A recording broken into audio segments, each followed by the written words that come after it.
അറിവുള്ള ആളുകളാണ് സൂതൻ്റെ മുമ്പിൽ കഥ കേൾക്കാൻ വന്നിരിക്കുന്നത്, ശൗനകാദികൾ.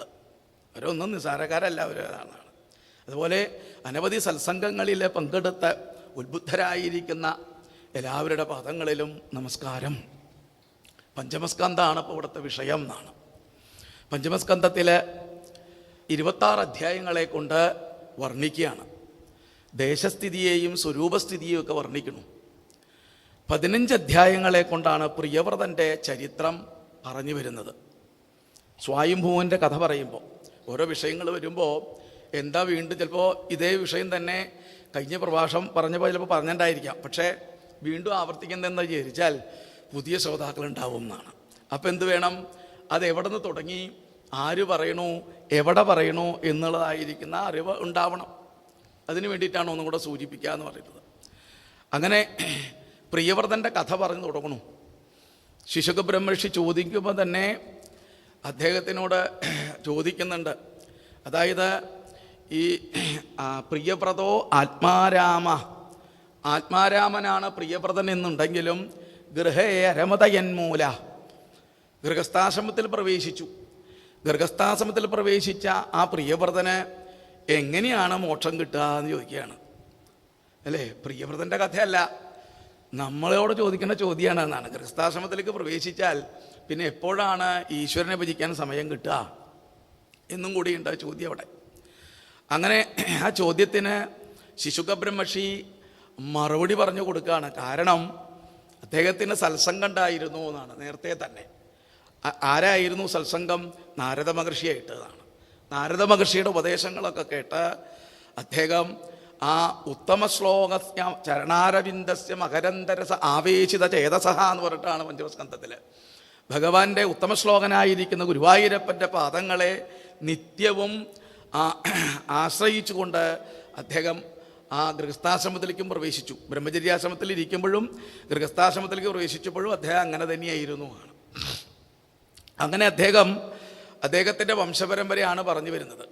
അദ്ദേഹത്തിൻ്റെ വംശപരമ്പരകൾ പറഞ്ഞു വരുമ്പോൾ അതിൽ അഗ്നീന്ദ്രൻ, നാഭി, അത് കഴിഞ്ഞിട്ടാണ് ഋഷഭദേവൻ എന്ന് പറയുന്നതായിരിക്കുന്ന ഭഗവാന്റെ അവതാരം. ആ ഉപദേശമാണ്, ഋഷഭോപദേശമാണ് കുറച്ച് നേരത്തെ ഒരച്ഛൻ കുട്ടികൾക്ക് എങ്ങനെ മക്കൾക്ക് ഒക്കെ ഉപദേശിച്ചു കൊടുക്കണം എന്ന് പറയുന്ന വിഷയങ്ങൾ നേരത്തെ പറഞ്ഞത്. അപ്പോൾ ഋഷഭോപദേശം ഏറ്റവും കേമാണ് ആ ഋഷഭോപദേശം. അങ്ങനെ അദ്ദേഹത്തിന് ആ ഉപദേശങ്ങളൊക്കെ കൊടുത്തു, താത്വികമായിരിക്കുന്ന ഉപദേശങ്ങളൊക്കെ കൊടുത്തു. ഇന്നതുപോലെ ആവണം, ഇന്നതുപോലെ ആവരുത് എന്നുള്ള ഉപദേശങ്ങളൊക്കെ കൊടുത്തു എന്നുണ്ടെങ്കിലും സംസാരത്തിൽ പെട്ടുകിടക്കുന്ന ഒരു വ്യക്തിയെ സംബന്ധിച്ചിടത്തോളം പെട്ടെന്നൊന്നും അത് തലയിൽ കയറിയിരിക്കില്ല എന്നാണ്. എന്ന് പറഞ്ഞാൽ നമ്മുടെയൊക്കെ പോലെ എന്നാണ്. അല്ലേ? ഗൃഹസ്ഥാശ്രമത്തിലെ സംസാരികളെന്ന് പറഞ്ഞാൽ എപ്പോഴാണ് നമുക്ക് ഈശ്വരനെ ഭജിക്കാൻ സമയം കിട്ടുക? നാളെ എന്ന് വെച്ച് നമ്മുടെ സമയങ്ങളൊക്കെ നഷ്ടപ്പെട്ടു പോവും. അങ്ങനെയുള്ള ഗൃഹസ്ഥാശ്രമിയാണ് ഇദ്ദേഹം. ആരാണെന്നറിയോ? അദ്ദേഹത്തിൻ്റെ വംശം പറഞ്ഞു വരുമ്പോഴാണ് അതിൽ ഋഷഭദേവൻ്റെ 100 പുത്രന്മാരിൽ മൂത്ത പുത്രനായിരിക്കുന്ന ഭരതൻ്റെ കഥ പറയാണ്. 100 പുത്രന്മാരുണ്ടായി. അതിൽ 81 പേര് കർമ്മങ്ങളെ കൊണ്ട് ബ്രാഹ്മണരായിട്ട് തീർന്നു എന്നാണ്. എന്താണ് വരിക്കുന്നത്? വ്രിയതേ ഇതി വരേണ്യം എന്നാണ്. അതായത് വരിക്കുന്നതാണ്, നമ്മൾ സ്വീകരിക്കുന്നതാണ് നമ്മൾക്ക് വർണ്ണം. അല്ലാതെ പ്രത്യേക ഒരു ഇതിലേക്ക് ജനിച്ചത് കൊണ്ടൊന്നും വർണ്ണത്തിലേക്ക് എത്താൻ പറ്റില്ല എന്നാണ് ഭാഗവതം പ്രത്യേകം പറയുന്നതാണെന്നാണ്. അച്ഛൻ ആനക്കാരനായിരുന്നു എന്ന് വിചാരിച്ചിട്ട് മകൻ്റെ പൃഷ്ഠത്തിൽ തയമ്പൊന്നും ഉണ്ടാവില്ല എന്നാണ്. അല്ലേ? അതുപോലെ ആ സാധനാനുഷ്ഠാനത്തിലൂടെ വന്ന് ആത്മീയമായിട്ട് അധ്യാത്മികമായിട്ട് ഉയർന്നാൽ മാത്രമേ ഈ പദത്തിലേക്ക് എത്തുള്ളൂ. അപ്പോൾ താഴെ കിടക്കുന്ന ഒരാൾക്ക് ബ്രാഹ്മണ പദത്തിലേക്ക് ഉയർന്നു വരാൻ ഈ ഉപദേശങ്ങളൊക്കെ വളരെ ഉപകാരമായിരിക്കും. അങ്ങനെ ഋഷഭദേവൻ്റെ ഉപദേശം ഒക്കെ കേട്ടു. ഭരതൻ രാജാവായിട്ട് തീർന്നു. ആ ഭരതൻ ജഡഭരത മഹായോഗി എന്നാണ് അദ്ദേഹത്തിന് പിന്നീട് പറയുക. അദ്ദേഹം രാജ്യമൊക്കെ വേണ്ട വിധത്തിലൊക്കെ ഭരിച്ചു. അങ്ങനെ അദ്ദേഹം എല്ലാം ഉപേക്ഷിച്ചുകൊണ്ട്, ഗൃഹസ്ഥാശ്രമത്തേക്ക് ഉപേക്ഷിച്ചുകൊണ്ട് അദ്ദേഹം കാട്ടിലേക്ക് പോകണമെന്നാണ് രംഗം. കാട്ടിൽ പോയാലും ഇതിൽ നിന്ന് രക്ഷപ്പെടാൻ മാർഗമുണ്ടോ എന്ന് അന്വേഷിച്ച് എവിടെ ചെന്നാലും പ്രാരബ്ധവശാൽ വീണ്ടും ചിലപ്പോൾ പെട്ടുപോകാം എന്നാണ്. അങ്ങനെ അദ്ദേഹം പെട്ടുപോയി. ഒരു മാനായിട്ടാണ് അദ്ദേഹത്തിന് പിന്നെ കൂട്ടുകെട്ടുണ്ടായതാണ്. ആ കഥയൊക്കെ ഭാഗവത്തിൽ നിങ്ങൾ ധാരാളം സപ്താഹങ്ങളൊക്കെ കേട്ട് മനസ്സിലാക്കിയിട്ടുണ്ടായിരിക്കും. അങ്ങനെ മൃഗം എന്നാണ് പറയാം മാനിനെ. അല്ലേ, അന്വേഷിച്ച് നടക്കുന്നത് എന്നാണ്. അങ്ങനെ ആ മൃഗമായിട്ട് മൃഗത്തിനെ ചിന്തിച്ച് അദ്ദേഹം പിന്നെ ജനിച്ചത് ഒരു മൃഗമായിട്ടാണ്, ഒരു മാനായിട്ടാണ് ജനിച്ചത്. ഏതൊന്നിനെ മനുഷ്യൻ ചിന്തിക്കുന്നുവോ അതായിട്ട് മനുഷ്യൻ വരും എന്നാണ്. അതുകൊണ്ട് എപ്പോഴും എന്ത് വേണം? ഈശ്വരനാമം ജപിച്ചുകൊണ്ട് അല്ലെങ്കിൽ സത്സംഗം ഉണ്ടാക്കിക്കൊണ്ട് എപ്പോഴും സമയം കണ്ടുപിടിക്കണം സത്സംഗത്തിന്. സത്സംഗദ്വാര എന്നാണ്, സത്സംഗത്തിലൂടെയാണ് നമുക്ക് മുക്തി കിട്ടുള്ളൂ. എപ്പോഴും മഹാന്മാരായിട്ടുള്ള സംഘം നമുക്ക് ഉണ്ടാകണം. അതും കൂടെ ഇവിടെ കാണിച്ചു തന്നു. അങ്ങനെ അദ്ദേഹം ഒന്ന് മനസ്സിലാക്കി, അദ്ദേഹത്തിൻ്റെ ആ ഭഗവാനെ ഭജിച്ചതിൻ്റെ ഫലം കൊണ്ട് അദ്ദേഹത്തിന് പൂർവ്വജന്മസ്മരണ ഉണ്ടായി. അതുകൊണ്ട് ആരോടും ഒന്നും സംസാരിക്കാതെ ഉണ്ടാതെയൊക്കെ അദ്ദേഹം കാലം കഴിച്ച് കൂട്ടുകയാണ്. പിന്നീട് അദ്ദേഹം വീണ്ടും മുക്തി കിട്ടുന്ന വിധത്തിൽ ഒരു മനുഷ്യജന്മം വീണ്ടും കിട്ടി എന്നാണ്. മനുഷ്യജന്മത്തിൽ മാത്രമേ എന്താ മുക്തിക്കുള്ള വഴികളുള്ളൂ എന്നാണ്. അങ്ങനെ മുക്തി കിട്ടി. മുക്തി കിട്ടാൻ വേണ്ടിയിട്ട് അദ്ദേഹം ആരോടും സംസാരിക്കേണ്ടെന്ന് തീരുമാനിച്ചു. അദ്ദേഹം അങ്ങനെ ഒരു ജഡനെ പോലെ അങ്ങനെ അദ്ദേഹം ഇങ്ങനെ നടന്നുകൊണ്ടിരിക്കുന്നു. അങ്ങനെ അദ്ദേഹം നടന്നു പോകുമ്പോഴാണല്ലോ അദ്ദേഹത്തിനെ ഉപദ്രവിക്കാൻ വേണ്ടി വന്നായിരിക്കുന്ന ഒരു വൃഷള രാജാവിൻ്റെ ഭടന്മാർ പിടിച്ചുകൊണ്ട് പോകുന്നതും ഭഗവാൻ വന്ന് അദ്ദേഹത്തെ രക്ഷിക്കുന്നതും. ഭദ്രകാളി അവതാരം നമ്മളവിടെ വർണ്ണിക്കാറുണ്ട്. അതാണ് അവിടെ തന്നെ പറയും, തൈസ്തൈ ഏതേത് ഭാവത്തിലൊക്കെ ഭഗവത് ഭക്തന്മാരെ രക്ഷിക്കാൻ ഈശ്വരൻ ഏതേത് രൂപത്തിലൊക്കെ വരുമെന്ന് ശ്രീ സുഖബ്രഹ്മർഷി പറയാണ്. രാജാവേ, അത് നമുക്ക് പറയാനായിട്ട് പറ്റില്ല, ഏത് രൂപത്തിലൊക്കെ അവതരിക്കുമെന്ന് പറയാൻ നമുക്ക് പറ്റില്ല. അങ്ങനെ അദ്ദേഹം അവിടെ നിന്ന് ഇങ്ങനെ യാത്ര പോകുമ്പോഴാണ് രഘൂഗണൻ എന്ന് പറയുന്നതായിരിക്കുന്ന രാജാവ് തനിക്ക് ഒരു ഗുരുനാഥനെ കിട്ടണമെന്ന് വിചാരിച്ച് അദ്ദേഹം ഇങ്ങനെ പോണു. അങ്ങനെ പോകുമ്പോഴാണ് ജഡഭരതനായിട്ട് കണ്ടുമുട്ടുന്നത്. അങ്ങനെ അദ്ദേഹത്തിനോട് ചില ഉപദേശങ്ങളൊക്കെ പറയും. അദ്ദേഹത്തിൻ്റെ ഒരു ഗൃഹസ്ഥാശ്രമി ആണ് അദ്ദേഹം, ഒരു രാജാവാണ്. അദ്ദേഹത്തിൻ്റെ അറിവിൽ പെട്ടതായിരിക്കുന്ന ചില കാര്യങ്ങളൊക്കെ ഈ ഇദ്ദേഹത്തിനോട് ചോദിക്കുകയാണ്. ഇദ്ദേഹം പറഞ്ഞു, അങ്ങയുടെ അറിവ് പോലെയല്ല മഹാത്മാക്കളുടെ അറിവ് എന്നാണ്. അതുകൊണ്ട് അഗോവിത കോവിത പാതപാത എന്നാണ്. അങ്ങ് വലിയ അറിവുള്ളവനെ പോലെയൊക്കെ സംസാരിക്കുന്നു, പക്ഷെ അങ്ങേക്ക് ഒന്നും അറിയില്ല എന്ന് അങ്ങയുടെ ചോദ്യം കേട്ടാൽ തന്നെ അറിയാമെന്നാണ്. ചില ചോദ്യങ്ങളുണ്ടെന്നാണ് മഹാന്മാരുടെ അടുത്ത് ചില ചോദ്യങ്ങൾ ചോദിക്കുമ്പോൾ വിഡ്ഢിത്തായിരിക്കും ചിലപ്പോൾ അന്വേഷിക്കാവുന്നതാണ്. അങ്ങനെയുണ്ട് പലരും. കർക്കിടക മാസത്തിൽ ചിലപ്പോൾ രാമായണം വായിക്കുമ്പോൾ ചിലർ വന്ന് ചോദിക്കും, രാമായണത്തിലെ രായും മായില്ലാത്ത വരി അറിയോ എന്ന് ചോദിക്കുകയാണെന്നാണ്. രായും മായില്ലാത്ത വരി കണ്ടുപിടിച്ചിട്ട് വല്ല പ്രയോജനമുണ്ടോ? താൻ രാമായണം വായിച്ചിട്ടുണ്ടോ? രാമായണം വായിച്ചിട്ടില്ല, ഒരു കിസ്സിന് വേണ്ടിയിട്ടാണ് എന്നാണ് അല്ലേ. അപ്പോൾ ഇങ്ങനെയാണ് മനുഷ്യൻ്റെ അറിവുകളിൽ ചുരുങ്ങി പോകുന്നതാണ് അറിവുകൾ. രാജാവിൻ്റെ ചോദ്യം കേട്ടപ്പോൾ തന്നെ കാരുണ്യം വന്നു എന്നാണ് അദ്ദേഹത്തിന്. ഇപ്പോഴും മഹാത്മാക്കൾക്ക് നമ്മളെ പോലെയുള്ള സാധാരണക്കാരോട് തോന്നുന്നതാണ് കാരുണ്യം എന്നാണ്.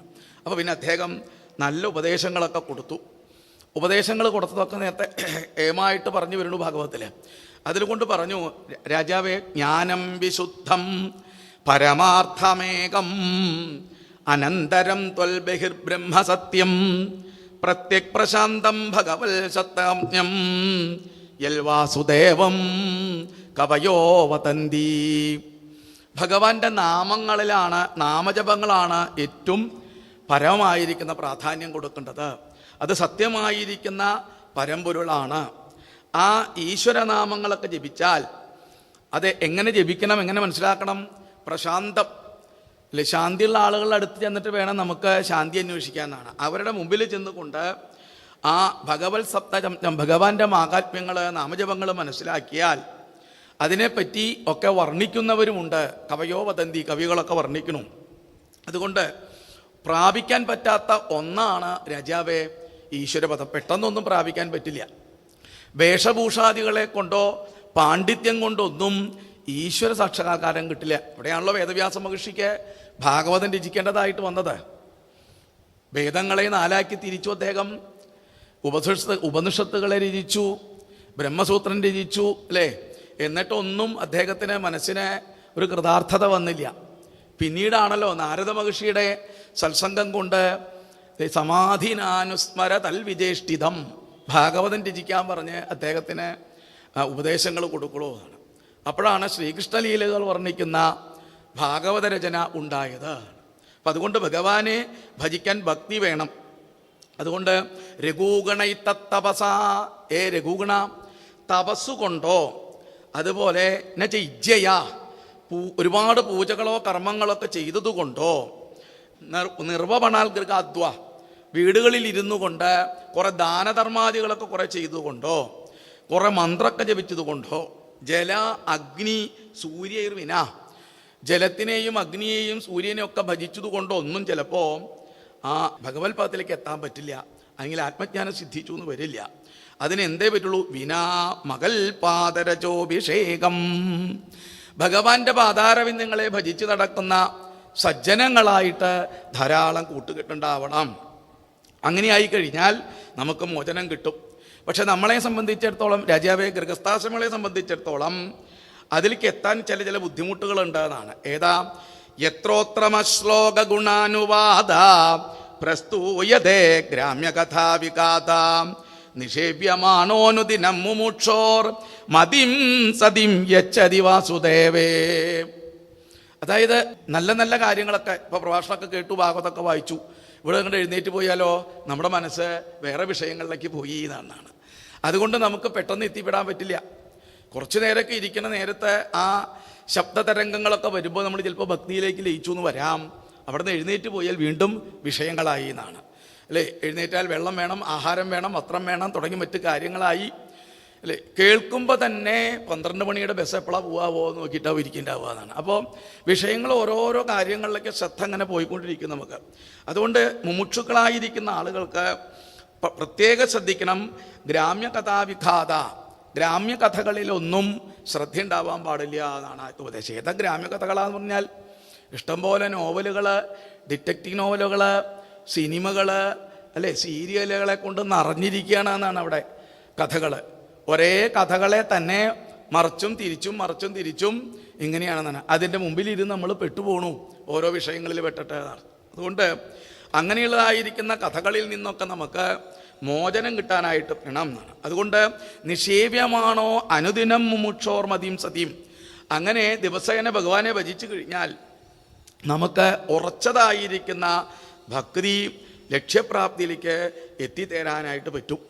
ഇനി രാജാവേ ഞാൻ ആരാണെന്ന് അറിയുമോ എന്ന് പറയാണ്. ഞാൻ പണ്ടൊരു രാജാവായിരുന്നു ആണ്. അഹംപുരാ ഭരതോ രാജ, ഞാൻ പണ്ടൊരു രാജാവായിരുന്നു. രാജാവെന്ന് പറയാൻ എന്താ ഇവിടെ പ്രത്യേകിച്ച് പറയാൻ കാരണം? ഭരണകർത്താവിനോട് ചോദിച്ചാലാണ് എങ്ങനെയുണ്ട് സുഖം എന്ന് ചോദിച്ചു കഴിഞ്ഞാൽ നല്ലോണം ഉറങ്ങിയിട്ട് തന്നെ വർഷങ്ങളായി ഉണ്ടാവുന്നതാണ്. ഭരണകർത്താവിനോട് ചോദിച്ചാൽ മതി എന്നാണ്. അപ്പോൾ ഞാനൊരു രാജാവായിരുന്നു, എനിക്ക് ഇതാ ഈശ്വരനെ ഭജിച്ചുകൊണ്ട് നടക്കാനായിട്ട് സിദ്ധിച്ചതാണ്. ഞാനും ഇതുപോലെ തന്നെ ആരാധനം ഭഗവത ഈഹമാനോ മൃഗോഭവം മൃഗസംഗാത്തഥാർത്ഥാം, എനിക്ക് ഇതിനു മുമ്പ് സംഘണ്ടായി. ആരായിട്ട്? മൃഗമായിട്ടെന്നാണ്. അതുകൊണ്ട് അങ്ങക്ക് വേണ്ടത് മനുഷ്യനായിട്ട് ജനിച്ചു കഴിഞ്ഞാൽ തസ്മാന്നരോ അസംഗ സുസംഗജാത, മനുഷ്യനായിട്ട് ജനിച്ചു കഴിഞ്ഞാൽ ആദ്യം തന്നെ നമുക്ക് കൂട്ടുകെട്ടുണ്ടാവുന്നത് അസംഗന്മാരായിട്ടാണ്. സംഘമില്ലാത്ത ആളുകളായിട്ട് നമുക്ക് കൂട്ടുകെട്ടുണ്ടാവണം. അങ്ങനെ അവരുടെ കയ്യിൽ നിന്ന് നമുക്ക് എന്ത് കിട്ടും? ജ്ഞാനാ അസി, ജ്ഞാനമാകുന്ന ഒരു വാള് നമുക്ക് കിട്ടും എന്നാണ്. ഏതാ ജ്ഞാനമാകുന്ന വാള്? അറിവ്. അതുകൊണ്ട് നമുക്ക് എന്ത് സാധിക്കും? വിവഗ്നമോഹ എന്നാണ്. നമ്മുടെ വേണ്ടാത്ത മോഹങ്ങളെയും ആഗ്രഹങ്ങളെയും ഒക്കെ മുറിച്ചു കളയാനായിട്ട് സാധിക്കും എന്നാണ്. എന്തെങ്കിലും മറ്റൊരു വിഷയങ്ങളിലേക്ക് മനസ്സ് പോയാൽ ഹരേ നാരായണ എന്ന് ചിലപ്പോൾ നമുക്കിങ്ങനെ ജപിക്കാനായിട്ടൊരു മനസ്സ് നമുക്കിങ്ങനെ വരും. അതുകൊണ്ട് ഹരിം ദദീകാ കഥനശ്രുതാഭ്യാം, മഹാന്മാരുടെ മുഖത്ത് നിന്ന് കഥകൾ ധാരാളം കേൾക്കുക, ഭഗവാന്റെ കഥകൾ ധാരാളം കേൾക്കുക.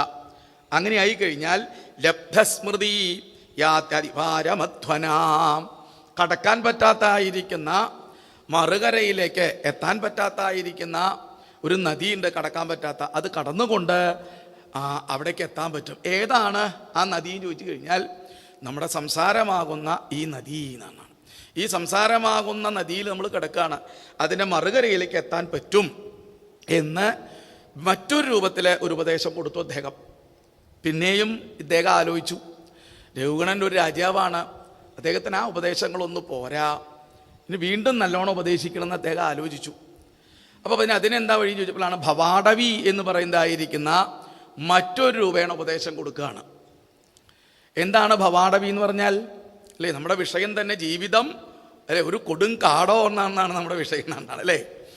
കൊടും കാടാണോ എന്ന് ജീവിച്ചു തീർക്കുന്നവരോട് ചോദിച്ചാൽ മതി എന്നാണ്. ആ കാട്ടിൽ പെട്ടുകഴിഞ്ഞിട്ട് അതിൽ നിന്ന് പുറത്തേക്ക് വരാനായിട്ട് പറ്റിയിട്ടുണ്ടോ? അല്ലേ, പറ്റിയിട്ടില്ല എന്നാണ്. അതിനിവിടെ പറയാണ് അദ്ദേഹം വീണ്ടും ഉപദേശങ്ങൾ കൊടുക്കുക. അപ്പോൾ താത്വികമായിട്ടുള്ള ഉപദേശങ്ങൾ കൊടുത്തിട്ട് അത് പെട്ടെന്നൊന്നും ഒരു സംസാരിക്ക് കേൾക്കില്ല.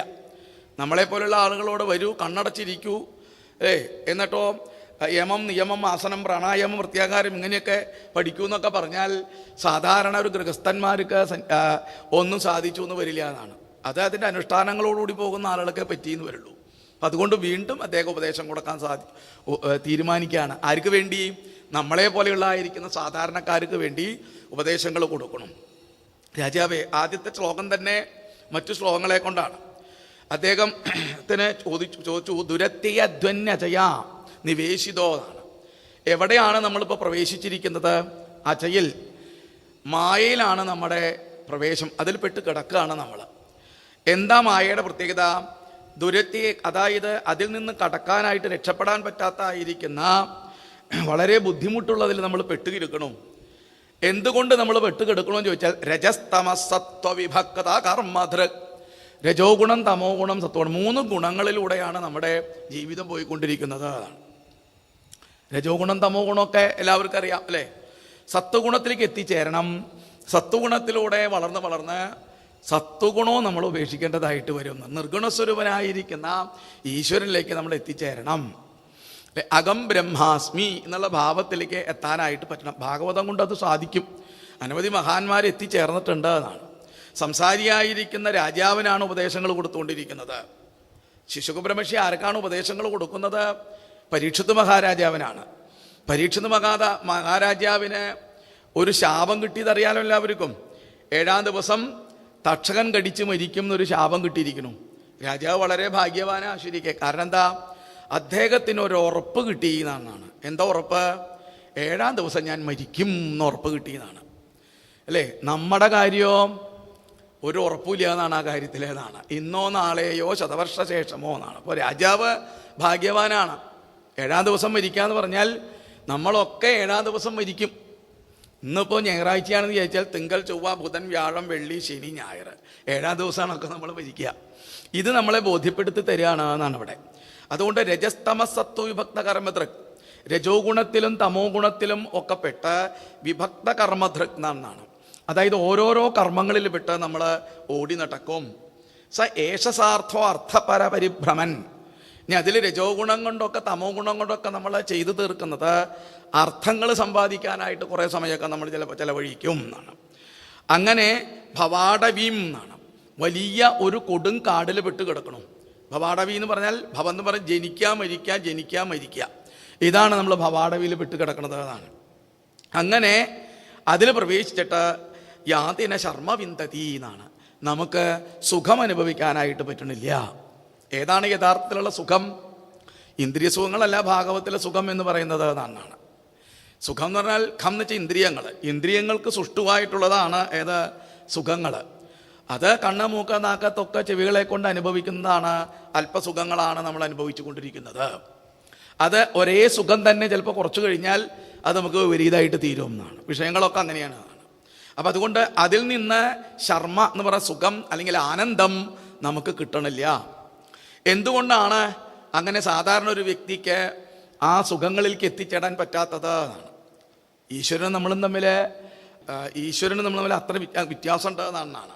ഭാഗവതത്തിൻ്റെ തുടക്കത്തിൽ തന്നെ പറയും, സച്ചിദാനന്ദരൂപായ വിശ്വോൽപത്യാദിഹേതവേ താപത്രയ വിനാശായ ശ്രീകൃഷ്ണായ വയം നുമാം. അല്ലേ, സച്ചിദാനന്ദ സ്വരൂപനാണ് ഭഗവാൻ. നമ്മൾ സച്ചിദാനന്ദ സ്വരൂപനല്ല. അതുകൊണ്ടാണ് അങ്ങനെ പറയാൻ കാരണം. ഭഗവാൻ സത്താണെങ്കിലോ നമ്മളൊക്കെ അസത്തുക്കളാണ് എന്നർത്ഥം എന്നാണ്. ഭഗവാൻ ചിൽസ്വരൂപമാണെങ്കിൽ, പ്രകാശസ്വരൂപമാണെങ്കിലോ, ബോധസ്വരൂപമാണെങ്കിലോ നമുക്ക് പ്രകാശമൊന്നുമില്ല എന്നാണ്. ഭഗവാൻ ആനന്ദസ്വരൂപമാണെങ്കിലോ നമ്മൾ ദുഃഖസ്വരൂപമാണ് എന്നാണ്. എവിടേക്കൊക്കെ വഴിപാടുകളും കർമ്മങ്ങളും പൂജകളും ചെയ്തുകൊണ്ടിരിക്കണമെന്നാണ്. അപ്പോൾ നമുക്ക് ഈ പറഞ്ഞ ഗുണങ്ങൾ കിട്ടണമെന്നുണ്ടെങ്കിൽ സച്ചിദാനന്ദ സ്വരൂപനായിരിക്കുന്ന ഭഗവാനെ ആരാധിക്കണം എന്നാണ്. അപ്പോൾ എന്തുകൊണ്ട് നമുക്ക് അതിലേക്ക് എത്താൻ പറ്റണില്ല എന്ന് വിചാരിച്ചാൽ യസ്യാമിമേ ഷണ്ണരദേവദസ്യവാ 6 കള്ളന്മാര് നമ്മൾ ജനിക്കുമ്പോൾ തന്നെ നമ്മുടെ കൂടെ ഉണ്ടാകുന്നതാണ്. 6 കള്ളന്മാര് പുറത്തേക്ക് ഒന്നും പോകേണ്ടതാണ്. ഈ 6 കള്ളന്മാര് നമ്മളെ അങ്ങോട്ടും ഇങ്ങോട്ടും ഒക്കെ അറിയാണ്ട് നമ്മളിൽ നിന്ന് കട്ടെടുക്കും എന്നാണ്. അതായത് പഞ്ചേന്ദ്രിയങ്ങളും പ്ലസ് മനസ്സ് എന്നാണ്. ഈ കൂട്ടങ്ങൾ നമ്മളെ എപ്പോഴും പറ്റിച്ചുകൊണ്ടിരിക്കും എന്നാണ്. കണ്ണ് എപ്പോഴും പറഞ്ഞനുസരിക്കാറുണ്ടോ? കണ്ണങ്ങനെ പറഞ്ഞനുസരിക്കുന്നില്ല എന്നാണ്. ശ്രദ്ധയോടുകൂടി ഒരു കാര്യം കേട്ടുകൊണ്ടിരിക്കുമ്പോഴാണ് ഒരാൾ വരണേന്ന് കണ്ടാൽ നമ്മുടെ കണ്ണ് എവിടേക്കാണ് പോവുക? ആ ആളിലേക്ക് പോകുന്നതാണ് അല്ലേ? ആ ആൾ എവിടേക്ക് പോകണോ, എന്തെല്ലാം പോകണോ, ഏത് കസേരയിൽ വന്നിരിക്കണോ എന്നൊക്കെ നോക്കി അല്ലേ അങ്ങനെ തിരിയും എന്നാണ്. അതോടുകൂടി ആ കണ്ണങ്ങോട്ട് പോണോടിയിട്ട് എന്തായി? വിഷയങ്ങൾ ഇങ്ങനെ മാറിപ്പോകുന്നതാണ്. അതിനോടനുബന്ധിച്ച് വേറെ എന്തെങ്കിലും കണ്ടാൽ കണ്ണങ്ങോട്ട് പോയി. ഓരോ വിഷയങ്ങളും അങ്ങനെയാണ്. വിഷയങ്ങൾ അനുഭവിക്കും തോറും ഈ വിഷയങ്ങളൊക്കെ വിപരീതാണേനും. കണ്ണുകൊണ്ട് കാണുന്നതും മൂക്കുകൊണ്ട് മണക്കുന്നതും ഒന്നും പരസ്പരമായിട്ട് ഒരു തുല്യാതാണെന്നാണ്. രാവിലെ എഴുന്നേറ്റ് കഴിഞ്ഞാൽ പല്ല് ഒരു പ്രാർത്ഥനയുണ്ടെന്ന് പറയാം. ആദ്യം തന്നെ ആരോടാണെന്നറിയോ? നാവിനോടാണ് പ്രാർത്ഥന. എന്താ നാവിനോട് പ്രാർത്ഥന അല്ലേ? ആദ്യം തന്നെ പറയാണ് ജിഹ്വാമേ എന്നാണ്. നാവേ ഇതി പ്രാർത്ഥയതേ ദന്ത. വെളിച്ചായി കഴിഞ്ഞാൽ പല്ല് പ്രാർത്ഥിക്കും. എന്താ? ജിഹ്വാമേ ബഹുമാവത എന്നാണ്. നീയെ അടങ്ങി ഒതുങ്ങി കിടന്നോളോട്ടോ എന്നാണ്. എന്തേ അടങ്ങി ഒതുങ്ങി കിടന്നില്ല വെച്ചാൽ സ്ഥാനഭ്രംശം മമ എന്നാണ് അല്ലേ? നീ വേണ്ടാത്ത പറഞ്ഞാൽ എവിടെയാ സ്ഥാനഭ്രംശം? പല്ലാത്രേ പോവാതാണ്. ഈ ഇന്ദ്രിയങ്ങളൊക്കെ അങ്ങോട്ട് ഇങ്ങോട്ട് ചെയ്തു കൂട്ടുന്നതൊക്കെ വിപരീതമായിട്ട് തീരും ഓരോ വിഷയങ്ങൾ. അതാണ് ഇന്ദ്രിയങ്ങളുടെ പ്രത്യേകത. അപ്പോൾ അങ്ങനെയുള്ളതായിരിക്കുന്ന ഇനി ഓരോ അർത്ഥങ്ങളിലും തൻ്റെ ആഗ്രഹപൂർത്തീകരണത്തിന് വേണ്ടി പരിഭ്രമൻ ഇങ്ങനെ ഓടി നടക്കുകയാണ് ഓരോരുത്തരതാണ് ഈ ഇന്ദ്രിയങ്ങളിൽ പെട്ടിട്ട്.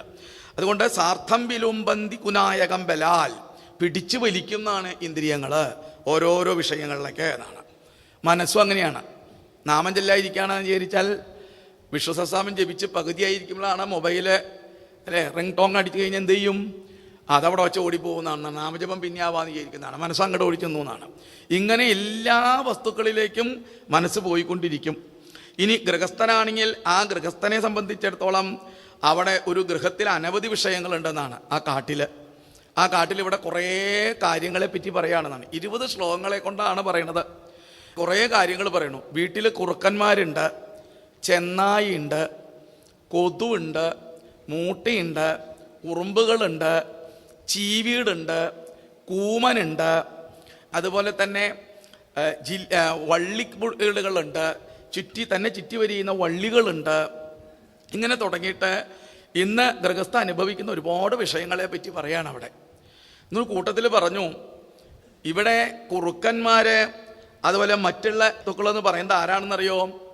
മക്കളും ഭാര്യയ്ക്കാണെന്നാണ് ഒരു ഗൃഹസ്ഥന്മാരെ സംബന്ധിച്ചിടത്തോളം കുറുക്കനും ചെന്നായിയൊക്കെ ആയിട്ട് വരണേതാണ്. ഒരു ഗൃഹസ്ഥൻ വളർന്നു വന്നു, മരുമക്കള് അങ്ങനെയൊക്കെ ആയിട്ട് കഴിയുമ്പോഴാണ് പേരക്കുട്ടികളൊക്കെ മുത്തശ്ശനെയൊക്കെ വിളിച്ച് ഒരു വിളിയുണ്ടെന്നാണ് അല്ലേ? മുത്തച്ഛ എന്നാണ് വിളി. മുത്തശ്ശൻ വിളി കേട്ടു. ഡിസംബർ 25 ഓർമ്മയില്ലേ എന്നാണ് വിളിക്കുക. അങ്ങനെ എന്തേ ചോദിച്ചു. അന്നാണ് എൻ്റെ ഹാപ്പി ബർത്ത്ഡേ എന്നാണ്. അതിനെന്ത് വേണം? അന്നല്ലേ മുത്തശ്ശൻ എനിക്ക് ബൈക്ക് മേടിച്ചു തരാന്ന് പറഞ്ഞിരിക്കണത് എന്നാണ്. സൂത്രത്തിൽ മുത്തച്ഛൻ്റെ കയ്യിൽ നിന്ന് കുറേ സമ്പാദിക്കാൻ നോക്കുക. അങ്ങനെയുണ്ട് കുറേ ആളുകൾ. മക്കളുണ്ട് കുറേ ആളുകൾ എന്നാണ്. അതും കുറുക്കന്മാരെ പോലെയാണ്. വേണ്ട വിധത്തിലുള്ള ഭാഗവും ഒക്കെ പണമൊക്കെ കൊടുത്തുണ്ട്, വിവാഹമൊക്കെ കഴിച്ച് കൊടുത്തിട്ടുണ്ടെങ്കിലും ഇടയ്ക്കിടയ്ക്കൊരു വരവാണ് എന്നാണ്. പെൻഷൻ കിട്ടുമ്പോഴും അതുപോലെ കാശൊക്കെ കിട്ടണ നേരത്താണ്. എന്തിനു വേണ്ടിയിട്ട്? കുറുക്കന്മാരെ പോലെ സൂത്രത്തിൽ അതൊക്കെ വാങ്ങിച്ചു കൊണ്ടുപോകാൻ എന്നാണ്. അമ്മയ്ക്ക് എന്തിനാ അത്ര കാശ് എന്നാണ് അല്ലേ? അല്ലെങ്കിൽ അച്ഛന് എന്തിനാ അത്ര പണം എന്നാണ്. അപ്പോൾ അങ്ങനെ കുറുക്കന്മാരുണ്ട് എന്നാണ്. ഇനി ചെന്നായ എന്ന് പറഞ്ഞാൽ ആരുടെ പേരാണെന്നറിയോ? ആരും ദേഷ്യപ്പെടുന്നരുത് കേട്ടോ. ഭാര്യമാരുടെ പേരാത്ര ചെന്നായ എന്ന് പറഞ്ഞിട്ടുണ്ടെങ്കിൽ. എന്താ കാരണം? പുരുഷനെ സംബന്ധിച്ചിടത്തോളം അങ്ങനെയാണ് എന്നാണ് അല്ലേ? ചെന്നായ എത്ര കിട്ടിയാലും കണ്ട് മതിയാവില്ല എന്നാണ് ആക്രമണം. അങ്ങനെയാണ് ചെന്നായയുടെ സ്വഭാവം. ഇപ്പോൾ ഭർത്താവ് ശമ്പളമൊക്കെ കിട്ടി ഓവർ ടൈമൊക്കെ പണിയെടുത്ത് ആ പണമൊക്കെ കൊണ്ടുവരുമ്പോൾ ആരാ ചിലപ്പോൾ അതൊക്കെ മേടിച്ചെണ്ണി വയ്ക്കുക? ഭാര്യയാണ് എന്നാണ് അല്ലേ? അതിൽ സാധാരണ മാസത്തിൽ കിട്ടുന്നത് പോലെ 2000-ന്റെ നോട്ട് കുറവാണെന്ന് കണ്ടാലോ അവിടെ ചോദ്യം വന്നു എന്നാണ് അല്ലേ? കാശ് കുറഞ്ഞല്ലോ എന്നാണ്. അപ്പം ഗൃഹസ്ഥൻ അവിടെ ചിലപ്പോൾ ചില നുണയൊക്കെ പറയേണ്ടതായിട്ട് വരും. എന്ത് നുണ? എൻ്റെ ഒരു സുഹൃത്ത് സുഖമില്ലാണ്ട് കൊടുക്കേണ്ട ആൾക്ക് ഞാൻ കൊടുത്തതാണെന്ന് പറയേണ്ടി വരും. വാസ്തവത്തിൽ അവിടെയല്ല കൊടുത്തുണ്ടാവുക.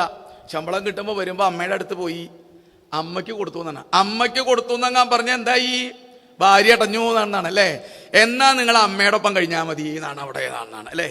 ഇങ്ങനെയായി തീർന്നു എന്നാണ്. അപ്പോൾ ഒരുപാടുണ്ടെന്നാണ് ഗൃഹസ്ഥനെ സംബന്ധിച്ചിടത്തോളം. ഒരു പുരുഷനായാലും ഗൃഹസ്ഥയായാലും ഗൃഹസ്ഥനായാലും അങ്ങനെയാണ് എന്നാണ്. ഇത് ഗൃഹസ്ഥന്റെ കാര്യങ്ങളാണ് പറയണേ കേട്ടോ. വേദവ്യാസ മഹർഷി എന്തിനു വേണ്ടിയിട്ടാ? സംസാരിണാം കരുണയാഹ പുരാണം ഗുഹ്യം. നമ്മളെ പോലുള്ള അയക്കുന്ന സാധാരണക്കാർക്ക് വേണ്ടിയിട്ടാണ് ഉപദേശങ്ങൾ. ഭാഗം എന്ന് പറഞ്ഞാൽ നമുക്ക് കുറേ ആളുകളുടെ ധാരണ എന്താ, കുറേ ശ്ലോകങ്ങളൊക്കെ കാണാണ്ട് പഠിക്കുക, അങ്ങനെ ഓടിങ്ങനെ നടക്കാന്നാണ്. ജീവിതത്തിൽ പകർത്താൻ തയ്യാറല്ല അതാണ്. മഹാന്മാർ ഒരുപാട് ഉപദേശങ്ങൾ കൊടുക്കേണ്ടതെന്നാണ് ഇതിലേതാണ്. സത്സംഗത്തിലൂടെ ഈ ഉപദേശങ്ങളൊക്കെ കേട്ടിട്ട് ഞാൻ എങ്ങനെയൊക്കെ പെരുമാറണോ, എങ്ങനെയൊക്കെ ജീവിക്കണോ എന്നുള്ള തിരുത്തലുണ്ടാവുന്നതാണ്. നമുക്ക് മനസ്സിന് മാറ്റം വരണമെന്നാണ്. അപ്പോഴാണ് നമുക്ക് ജീവിതം ധന്യമായിട്ട് തീരുക. അപ്പം അതുകൊണ്ട് ഇവിടെ അങ്ങനെ ഈ ഗൃഹസ്ഥൻ ആട് ചെന്നായയുടെ മുമ്പിൽ പെട്ട പോലെയാണ് എന്നാണ് ഗൃഹസ്ഥന്റെ ജീവിതം എന്നാണ്. എത്രയൊക്കെ കൊണ്ടുവന്നാലും ഇല്ല എന്നാണ്. അവിടെ ഒന്നും തികയാണ്ട് വരണു. ഇനി അഥവാ തികഞ്ഞു എന്ന് വിചാരിക്കുക, കേവനായിട്ടൊരാൾ ഇരിക്കുന്നുണ്ട്. ആ ആളെയാണ് പ്രമത്തമാവശ്യ, പ്രമത്തനായിട്ടിരിക്കും എന്നാണ് പിന്നെ ഗൃഹസ്ഥൻ. എന്താ പ്രമത്തൻ എന്ന് പറഞ്ഞാൽ ഒന്നിനും ശ്രദ്ധയില്ലാണ്ടിരിക്കുന്ന ആളാണ് പ്രമത്തൻ അല്ലേ. ഒരുപാട് ധനമൊക്കെ സമ്പാദിച്ചു വെച്ചു, വലിയൊരു വീടൊക്കെ പണിതു. ആ വീടിൻ്റെ സിറ്റ് ഔട്ടിലൊക്കെ ഇങ്ങനെ ഇരിക്കുകയാണ് കാലത്ത്, പേപ്പറൊക്കെ വായിച്ചിങ്ങനെ കാണാൻ. ചിലപ്പോലെ റോട്ടിലേക്കൊക്കെ നോക്കി കാലുമകാലിയായിട്ട് ഇങ്ങനെ ഇരിക്കണ കാണാം അല്ലേ. സുഖമായിട്ട് കുറേ കാലം അവിടെ ഇരിക്കുന്നതാണ് വിചാരം എന്നാണ്. അതിന് പ്രമത്തനായിട്ട്. ശ്രദ്ധയില്ലാത്തവനർത്ഥം. ഏതിൽ ശ്രദ്ധയില്ല? തൻ്റെ പ്രായത്തിലുള്ള അതേ ആളുകളൊക്കെ അപ്പുറത്തും പോണു അല്ലേ. 3-ാം ചരമവാർഷികം പേപ്പർ എടുത്ത് ഏതാ ആദ്യം നോക്കുന്നുണ്ടാവുക? ചരമകോളാ നോക്കുന്നുണ്ടാവുക എന്നാണ്. എത്ര ആൾ പോയിട്ടുണ്ട്, എത്ര ആൾ വന്നിട്ടുണ്ട് നോക്കിയിരിക്കുന്നതാണ്. അപ്പം അങ്ങനെ ഒരു ദിവസം പോവാനുള്ളതാണ് ഞാൻ എന്നുള്ളതിൽ ശ്രദ്ധയില്ലാതെ പ്രമത്തനായിട്ട് ഇരിക്കണ ഇരിപ്പുണ്ട് എന്നാണ് അവിടെ എന്നാണ്. ഒന്നിലും ശ്രദ്ധയില്ല അദ്ദേഹത്തിന്. തന്നെ കൊണ്ടുപോകാനായിട്ട് ശ്രദ്ധയോട് കൂടിയിട്ട് ഡേറ്റും ദിവസവും നാഴികവും മുഹൂർത്തമൊക്കെ നോക്കി ഒരാൾ കാത്തിരിക്കേണ്ടതെന്നാണ്. ആ ആൾ വരുമ്പോൾ അയ്യോ ഞാൻ കുറച്ച് കഴിഞ്ഞിട്ട് വരാം എന്നൊന്നും പറഞ്ഞിട്ട് കാര്യമില്ല, പോണ്ടതായിട്ട് വരും എന്നാണ്. എന്താ? പ്രമത്തനായിട്ടിരിക്കുക എന്നാണ്. അങ്ങനെ അദ്ദേഹത്തിന് അനവധി ചിന്തകൾ അവിടെ ഉണ്ടാവുമെന്നാണ്. ഇനി വീട്ടിൽ ഉള്ളതായിരിക്കുന്ന അല്ലെങ്കിൽ ആ ഗൃഹസ്ഥനെ സംബന്ധിച്ചിടത്തോളം വള്ളിച്ചെടികൾ എന്ന് പറഞ്ഞാൽ പുല്ലുകൾ എന്ന് പറയും. ഇതൊക്കെ ചെത്തിക്കളയും തോറും വീണ്ടും മുളച്ച് വരും എന്നാണ്. ആഗ്രഹങ്ങളും കാമങ്ങളൊക്കെ അങ്ങനെയാണ്. ഒരിക്കലും വാസനകൾ എന്നാണ് അതിനെ ഭാഗവതത്തിൽ ഉദ്ദേശിച്ചിരിക്കുന്നത്. 20 ശ്ലോകങ്ങളെ കൊണ്ട് ഇത് പറഞ്ഞു കൊടുത്ത് 46 ശ്ലോകങ്ങളെ കൊണ്ട് അത് വർണ്ണിക്കുകയാണ്. 1.25 മണിക്കൂർ കൊണ്ടൊന്നും പറഞ്ഞാൽ ഒന്നെത്തില്ല എന്നാണ്. ഇതൊക്കെ ഏതാണ് അങ്ങനെ 46 ശ്ലോകങ്ങളെ കൊണ്ട് വർണ്ണിക്കുകയാണ് ഏത് ഈ വിഷയങ്ങളാണ്. മനുഷ്യൻ ഓടി നടക്കുന്നത് കണ്ടാൽ നമ്മളെന്താ വിചാരിക്കുക? എത്ര സാത്വികനാണെന്നൊക്കെ തെറ്റിദ്ധരിക്കുന്നതാണ്. അതിൻ്റെ പിന്നിലുള്ള രഹസ്യം എന്തായിരിക്കും അല്ലേ? വേഷം കെട്ട ചിലവരങ്ങനെയല്ലേ, ഇന്ന വേഷങ്ങൾ ഇന്ന കാര്യങ്ങൾ ഒക്കെ ഉണ്ട്. അതാണ് ആ വേഷവും ഭൂഷണങ്ങളെ കൊണ്ട് കലികാലത്ത് നമ്മൾ വിശ്വസിച്ചു കഴിഞ്ഞാലോ അദ്ദേഹത്തിൻ്റെ ഉദ്ദേശം എന്തായിരിക്കും? പണസമ്പാദനം മാത്രമായിരിക്കുന്നതാണ് അതിൻ്റെ പിന്നിലുള്ള രഹസ്യം.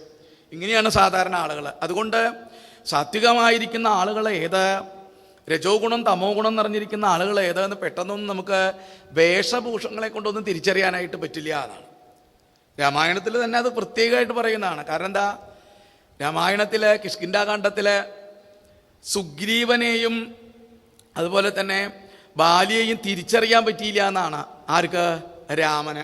രാമനെ തിരിച്ചറിയാൻ പറ്റാണ്ടാ നമ്മളെ പഠിപ്പിക്കാനാണെന്നാണ്. കാരണം എന്താ അല്ലേ?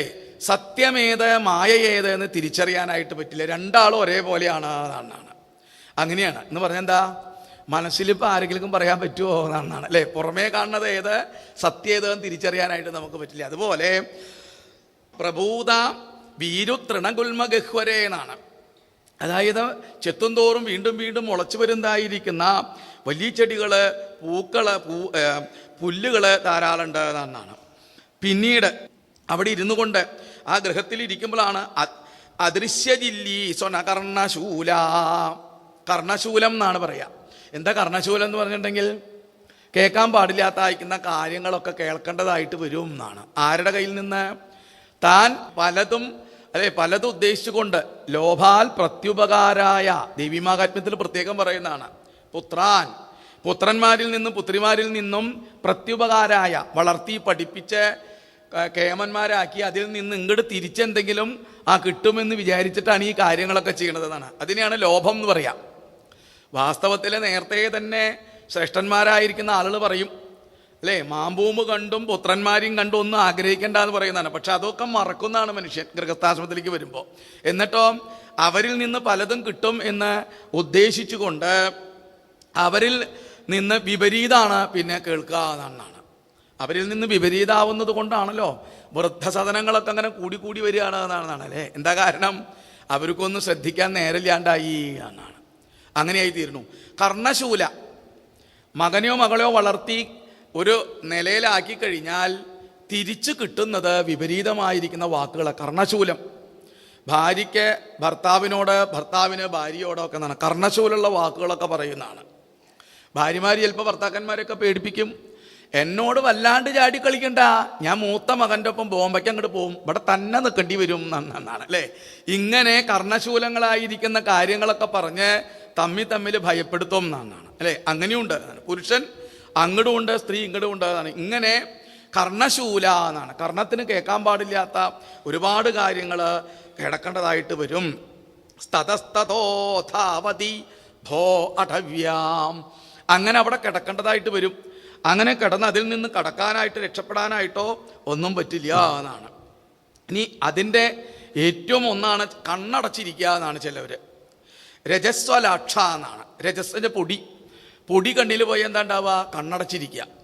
മക്കളും മറ്റുള്ളവരൊക്കെ വഴിതെറ്റി സഞ്ചരിക്കുമ്പോഴും ചിലപ്പോൾ ഗൃഹസ്ഥനെ സംബന്ധിച്ചിടത്തോളം അതൊന്നും കാണാണ്ട് കണ്ണടച്ചിരിക്കേണ്ടതായിട്ട് വരും എന്നാണ്. വീടുകളിലൊക്കെ ഇരുന്ന് അങ്ങനെ മുഴുവനും കാണാമെന്നാണ്. നേരം വൈകി വരുന്നതായിരിക്കുന്ന മകനോട് അച്ഛനോ അമ്മയ്ക്കോ ചോദിക്കാനായിട്ടുള്ള അർഹത ഉണ്ടായിരിക്കണം. അതേപോലെയുള്ള രീതിയിൽ വേണം അച്ഛനും അമ്മയും ജീവിക്കാൻ, അല്ലെങ്കിൽ അവരോട് ചോദിക്കാൻ പറ്റില്ല എന്നാണ്. മദ്യപാനിയായിട്ട് വരുന്ന മകനോട് മദ്യപാനി അയക്കുന്ന അച്ഛനെ ഉപദേശിക്കാൻ എന്താ അവകാശം? ഇല്ലാതാണ് അല്ലേ? അതുകൊണ്ട് ഉപദേശിക്കാനുള്ള വഴി ഉണ്ടായിരിക്കണം. അപ്പം അങ്ങനെ വാത്യോദിത പാംസുധൂമ്ര, കാറ്റത്ത് പൊടിപടലങ്ങളൊക്കെ വന്ന് കണ്ണിലും മൂക്കിലൊക്കെ പോയി കണ്ണ് കാണാത്തവനെ പോലെ ഇരിക്കേണ്ടതായിട്ട് വരും. പിന്നീട് അപുണ്യവൃക്ഷാൻ ശ്രയതേ ക്ഷുതാർദിതോ, വിശപ്പ് ആഹാരത്തിനും മറ്റു കാര്യങ്ങൾക്കും വേണ്ടി ഓടി നടക്കുന്ന ആളുകളുണ്ട്. കൊച്ചിൽ ചിലപ്പോൾ ഒരു ഗൃഹസ്ഥനെ പറ്റിയിട്ടല്ല പറയുന്നത് എന്നാണ്. നാനാവിധത്തിൽ ജീവിക്കുന്നതായിരിക്കുന്ന ഗൃഹസ്ഥന്മാരുണ്ട് എന്നാണ്. ധനികന്മാരുണ്ട്, ദാരിദ്ര്യം അനുഭവിക്കുന്നവന്മാരുണ്ട്, അതിനിടയിൽ വിട്ട ആളുകളുണ്ട്, ഉണ്ടായിട്ടൊന്നും അനുഭവിക്കാൻ പറ്റാത്ത ആളുകളുണ്ട്. ഇതൊക്കെ ഗൃഹസ്ഥന്മാരുടെ പ്രത്യേകതയാണ്. എന്താ ഉണ്ടായിട്ടെന്ന് പറഞ്ഞാൽ പല ആളുകൾക്ക് സമ്പത്തും മറ്റ് സൗകര്യങ്ങളൊക്കെ ഉണ്ടെങ്കിലും ഒന്നും കഴിക്കാൻ പാടില്ല എന്നാണ്. പിന്നെ കഴിഞ്ഞില്ലേ? ഇഷ്ടംപോലെ ധനവും അരിയിലും നെല്ല് അല്ലെ, ഇഷ്ടംപോലെ പച്ചക്കറികളും സാധനങ്ങളൊക്കെ വീട്ടിലുണ്ട്. അങ്ങനത്തെ ഒരു വ്യക്തിക്ക് ഡോക്ടർ പറഞ്ഞിരിക്കുന്നത് അരിഭക്ഷണം കഴിക്കാൻ പാടില്ല എന്നാണ്. അപ്പോൾ കഴിഞ്ഞില്ലേ കാര്യം? ഇതൊന്നും പറ്റില്ല. അപ്പോൾ അതുകൊണ്ട് ഗൃഹസ്ഥനെ സംബന്ധിച്ചിടത്തോളം അതും അല്ല, അപ്പോൾ 3 പല വിധത്തിലുള്ള ഗൃഹസ്ഥന്മാരെ പറ്റി സൂചിപ്പിക്കാനാണ്. അങ്ങനെ ശോചൻ വികുവൻ വിമുഹ്യൻ ഉപയാതി കശ്മലം, അതായത് ദുഃഖിച്ച് സുഖാണെന്ന് വിചാരിച്ച് ഓരോരോ കാര്യങ്ങൾ ചെയ്ത് വരും, അതൊക്കെ ദുഃഖമായിട്ട് തീരും എന്നാണ്. ഒന്നിലും തൃപ്തിയല്ലാത്ത അവസ്ഥയിലേക്ക് എത്തും. പതേ അഭ്യന്തരവന്യനാർത്ഥിതാം കൗടുംബികാ ക്രുദ്ധ്യതി വൈ ജനായ. ആഗ്രഹങ്ങൾ പൂർത്തീകരിക്കാണ്ടിരിക്കുമ്പോൾ എന്തായും? ദേഷ്യം വരും എന്നാണ് അല്ലേ? കാമാൽ ക്രോധാൽ, കാമം കഴിഞ്ഞ പിന്നെ അടുത്തെന്താ? ക്രോധാണ് എന്നാണ് അല്ലേ? ഗൃഹസ്ഥനെ സംബന്ധിച്ചിടത്തോളം ഗൃഹസ്ഥൻ ആരൊക്കെ ചിലപ്പോൾ അനാവശ്യമായിട്ടിലേക്കെന്ന് പറയുന്നത് ക്രുദ്ധ്യതി, ആരോടൊക്കെ ചിലപ്പോൾ ഗൃഹസ്ഥൻ കോപിക്കും. ഭാര്യയോട് കോപിക്കും, അമ്മയോട് കോപിക്കും, ബന്ധുക്കളോടൊക്കെ കോപിക്കും എന്നാണ്. ജീവിതത്തിൽ വേണ്ടതെന്നാണ്. ഇങ്ങനെയൊക്കെ ചെയ്യേണ്ടതായിട്ട് വരും. ഇതൊക്കെ പാപമാണ് ഗൃഹസ്ഥനെ സംബന്ധിച്ചിടത്തോളം. 2-3 വഴികളുണ്ട് എന്നാണ് മോക്ഷപ്രാപ്തിയിലേക്ക് എത്താൻ. നമ്മൾ സാധാരണ തിരഞ്ഞെടുക്കാൻ പിതൃമാർഗമുണ്ട്, ദേവയാനുണ്ട് എന്നാണ്. ഏത് മാർഗം നമ്മൾ തിരിഞ്ഞെടുക്കണമെന്ന് നമ്മൾ തിരിച്ചറിയണം. നല്ല മഹാന്മാരെ കണ്ടുമുട്ടി അങ്ങനെ ഉപദേശങ്ങളാണ്, സാരാർത്ഥങ്ങളാണ് കൊടുത്തുകൊണ്ടിരിക്കുന്നത്. എന്തുകൊണ്ട് ക്രുദ്ധ്യതി എന്ന് പറയാൻ കാരണം? താൻ ഉപദേശിക്കും, താൻ പറഞ്ഞതൊന്നും ആരും അനുസരിക്കണില്ല, താൻ പറയുന്നതൊന്നും ആരും കേൾക്കണില്ല എന്നാണ്. കുറച്ചു കാലമൊക്കെ അത് നടക്കുള്ളൂ എന്നാണ്. ഗൃഹസ്ഥാശ്രമത്തിൽ ഇരുന്നു കൊണ്ട് ഇതൊക്കെ ഉപദേശിച്ചാലും താൻ പറയണതൊക്കെ കേൾക്കുള്ളൂ. അത് കഴിഞ്ഞാലോ ആരും ചിലപ്പോൾ അത് ശ്രദ്ധിച്ചു എന്ന് വരില്ല എന്നാണ്. അപ്പം അതുകൊണ്ട് അങ്ങനെ ഇരിക്കേണ്ടതായിട്ട് വരും. ദഷ്ടസ്മശേതേ കൊച്ച ദന്തശൂകൈ അന്ധോ അന്ധകൂപേ പതിത സമിശ്രേ, കണ്ണ് കാണാത്തവൻ കിണറ്റിൽ വീണാൽ എങ്ങനെ ഇരിക്കും എന്നാണ്. അതുപോലെയാണ് ഗൃഹസ്ഥാശ്രമത്തിൽ ഇരുന്ന് ദുഃഖം അനുഭവിക്കേണ്ടതായിട്ട് വരും. ഗൃഹസ്ഥാശ്രമത്തിൻ്റെ ഒരു പ്രത്യേകത അന്ധകൂപം എന്നാണ് പറയുക. കണ്ണ് കാണാണ്ട് ഒരു ഇരുട്ട് നിറഞ്ഞൊരു കിണറ്റിൽ വീണാൽ അവിടെ നിന്ന് രക്ഷപ്പെടാൻ എന്താ മാർഗം? ആരെങ്കിലും വെളിച്ചം കൊണ്ടുവന്ന് അതിൽ നിന്ന് പിടിച്ചു കയറ്റണം. അങ്ങനെ ഗൃഹസ്ഥാശ്രമികൾക്ക് ഉയർന്നു വരാൻ പറ്റാണ്ട് ഉള്ള ഒരു കാരാഗ്രഹമാണ് ഏത്? വീട് എന്ന് പറയുന്നത്. വീട്ടിലിരുന്ന മോചനം കിട്ടില്ല.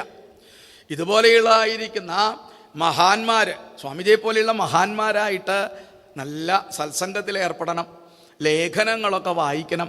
അങ്ങനെ ഉയർന്നുയർന്ന് വരാനായിട്ട് നമുക്ക് പറ്റണം. ഈ കലിയുഗത്തിലൊക്കെ, മറ്റു യുഗങ്ങളിലൊക്കെ അത് എഴുതി വച്ചിരിക്കുന്നത് ഇതുപോലെ തന്നെ നമുക്ക് രക്ഷ കിട്ടും എന്നറിയാൻ വേണ്ടിയിട്ട്. യാജൻ പരദ്രവതിലബ്ധ കാമ. ഇനി ഗൃഹസ്ഥാശ്രമികൾ എന്താണെന്നറിയോ? ഒരുപാട് ചിലപ്പോൾ തസ്കരനായി, കള്ളനെ പോലെ പെരുമാറും എന്നാണ് വസ്തുക്കളിൽ. തനിക്ക് തനിക്ക് തനിക്ക് എന്നുള്ളതായിരിക്കുന്ന ആഗ്രഹങ്ങൾ പൂർത്തീകരിക്കാൻ വേണ്ടി മറ്റുള്ളവരുടെ ധനം ചിലപ്പോൾ അപഹരിച്ചു എന്ന് വരും. എത്ര കിട്ടിയാലും മതിയാവാണ്ട് വരും എന്നാണ്. ഗൃഹങ്ങളിലേക്കൊക്കെ നോക്കിയാൽ മതി. ഈ ഉപദേശങ്ങളൊക്കെ രാമായണത്തിലുണ്ട് കേട്ടോ. രാമായണത്തിലെ ജ്യേഷ്ഠാഞ്ജന്മാരെയൊക്കെ കാണിച്ചു തരുന്നതാണ്. അതാണ് നമ്മുടെ ഭൂമിയിൽ സാധാരണയുള്ള ജ്യേഷ്ഠാഞ്ജന്മാരെങ്ങനെ ജീവിക്കണമെന്ന് നോക്കിയാൽ മതി അല്ലേ. ഭൂമിയൊക്കെ ഭാഗം വെച്ച് ഓരോരോ ഭാഗങ്ങളൊക്കെ കിട്ടിക്കഴിഞ്ഞാൽ അതിൽ പോരാ പോരാ പോരാ എന്നാണ് ആഗ്രഹം ഉണ്ടാവുക. ഏട്ടത്തിയും അനീതിയായിട്ട് മിണ്ടിയിട്ട് തന്നെ വർഷങ്ങളായി ഉണ്ടാവും എന്നാണ്. അങ്ങനെയുണ്ട് അവസ്ഥ എന്നാണ്. എൻ്റെ ഭാഗം വെച്ച് നേരത്തെ എന്തെങ്കിലുമൊക്കെ ചെറുത് കൂടുതൽ കൊടുത്തിട്ടുണ്ടാവും ഒരാൾക്ക്, അതുകൊണ്ട് ചിലപ്പോൾ മിണ്ടിയുണ്ടാവില്ല എന്നാണ്. പിന്നെ ഇങ്ങനെ ഗൃഹസ്ഥാശ്രമികൾ ഒരുപാട് പല വിധത്തിൽ ജീവിച്ചിരിക്കണം. അന്യോന്യവിത്തവ്യധിഷങ്കവൃദ്ധ വൈരാനുബദ്ധോ വിവകന്മിധശ്ചാം. വൈരം തമ്മിൽ കണ്ടാ പോലും മിണ്ടില്ല എന്നാണ്. ജ്യേഷ്ഠൻ അനുജനെ കണ്ടാൽ മിണ്ടില്ല, അനുജൻ ജ്യേഷ്ഠനെ കണ്ടാൽ മിണ്ടില്ല അല്ലേ. അനുജത്തി ഏട്ടത്തിയെ കണ്ടാൽ മിണ്ടില്ല, ഏട്ടത്തി അനുജത്തിയെ കണ്ടാൽ മിണ്ടില്ല. എന്താ കാരണം? സമ്പത്തിൽ. ഗൃഹസ്ഥാശ്രമികളായതുകൊണ്ട് സമ്പത്തിൽ പോവും. സന്യാസിമാർക്ക് ഈ ഉപദേശങ്ങളൊന്നും വേണ്ടാന്നാണ് അല്ലേ. സന്യാസിമാരൊക്കെ അതൊന്നും അതിൻ്റെ ആവശ്യമില്ല എന്നാണ്. എന്താ? സമ്യക്കാമണ്ണം നശിക്കുന്നവരാണ് എന്നാണ് അവർക്ക് ഭാഗവതത്തിൻ്റെ ആവശ്യമൊന്നുമില്ല. പക്ഷേ ഗൃഹസ്ഥാശ്രമികൾക്ക് ഏറ്റവും കൂടുതൽ ഗുണം ചെയ്യുന്നതാണ്. ഇപ്പം എന്തുകൊണ്ടും ഭരതയോഗി എന്തുകൊണ്ടും ഉപദേശിക്കാനായിട്ട് അത്ര ഉയർന്ന നിലയിൽ എത്തിയുള്ള ആളാണ്. അതാണ് അദ്വന്യമിഷ്മിന്നൊരു കൃത്യവൃത്തിതാം ഭാദോപസർഗൈ വികരൻ വിപന്നാം താം താൻ വിപന്നാൻ സഖിതത്ര തത്ര വികായജാതം പരിഗൃഹ്യ സാർത്ഥാം.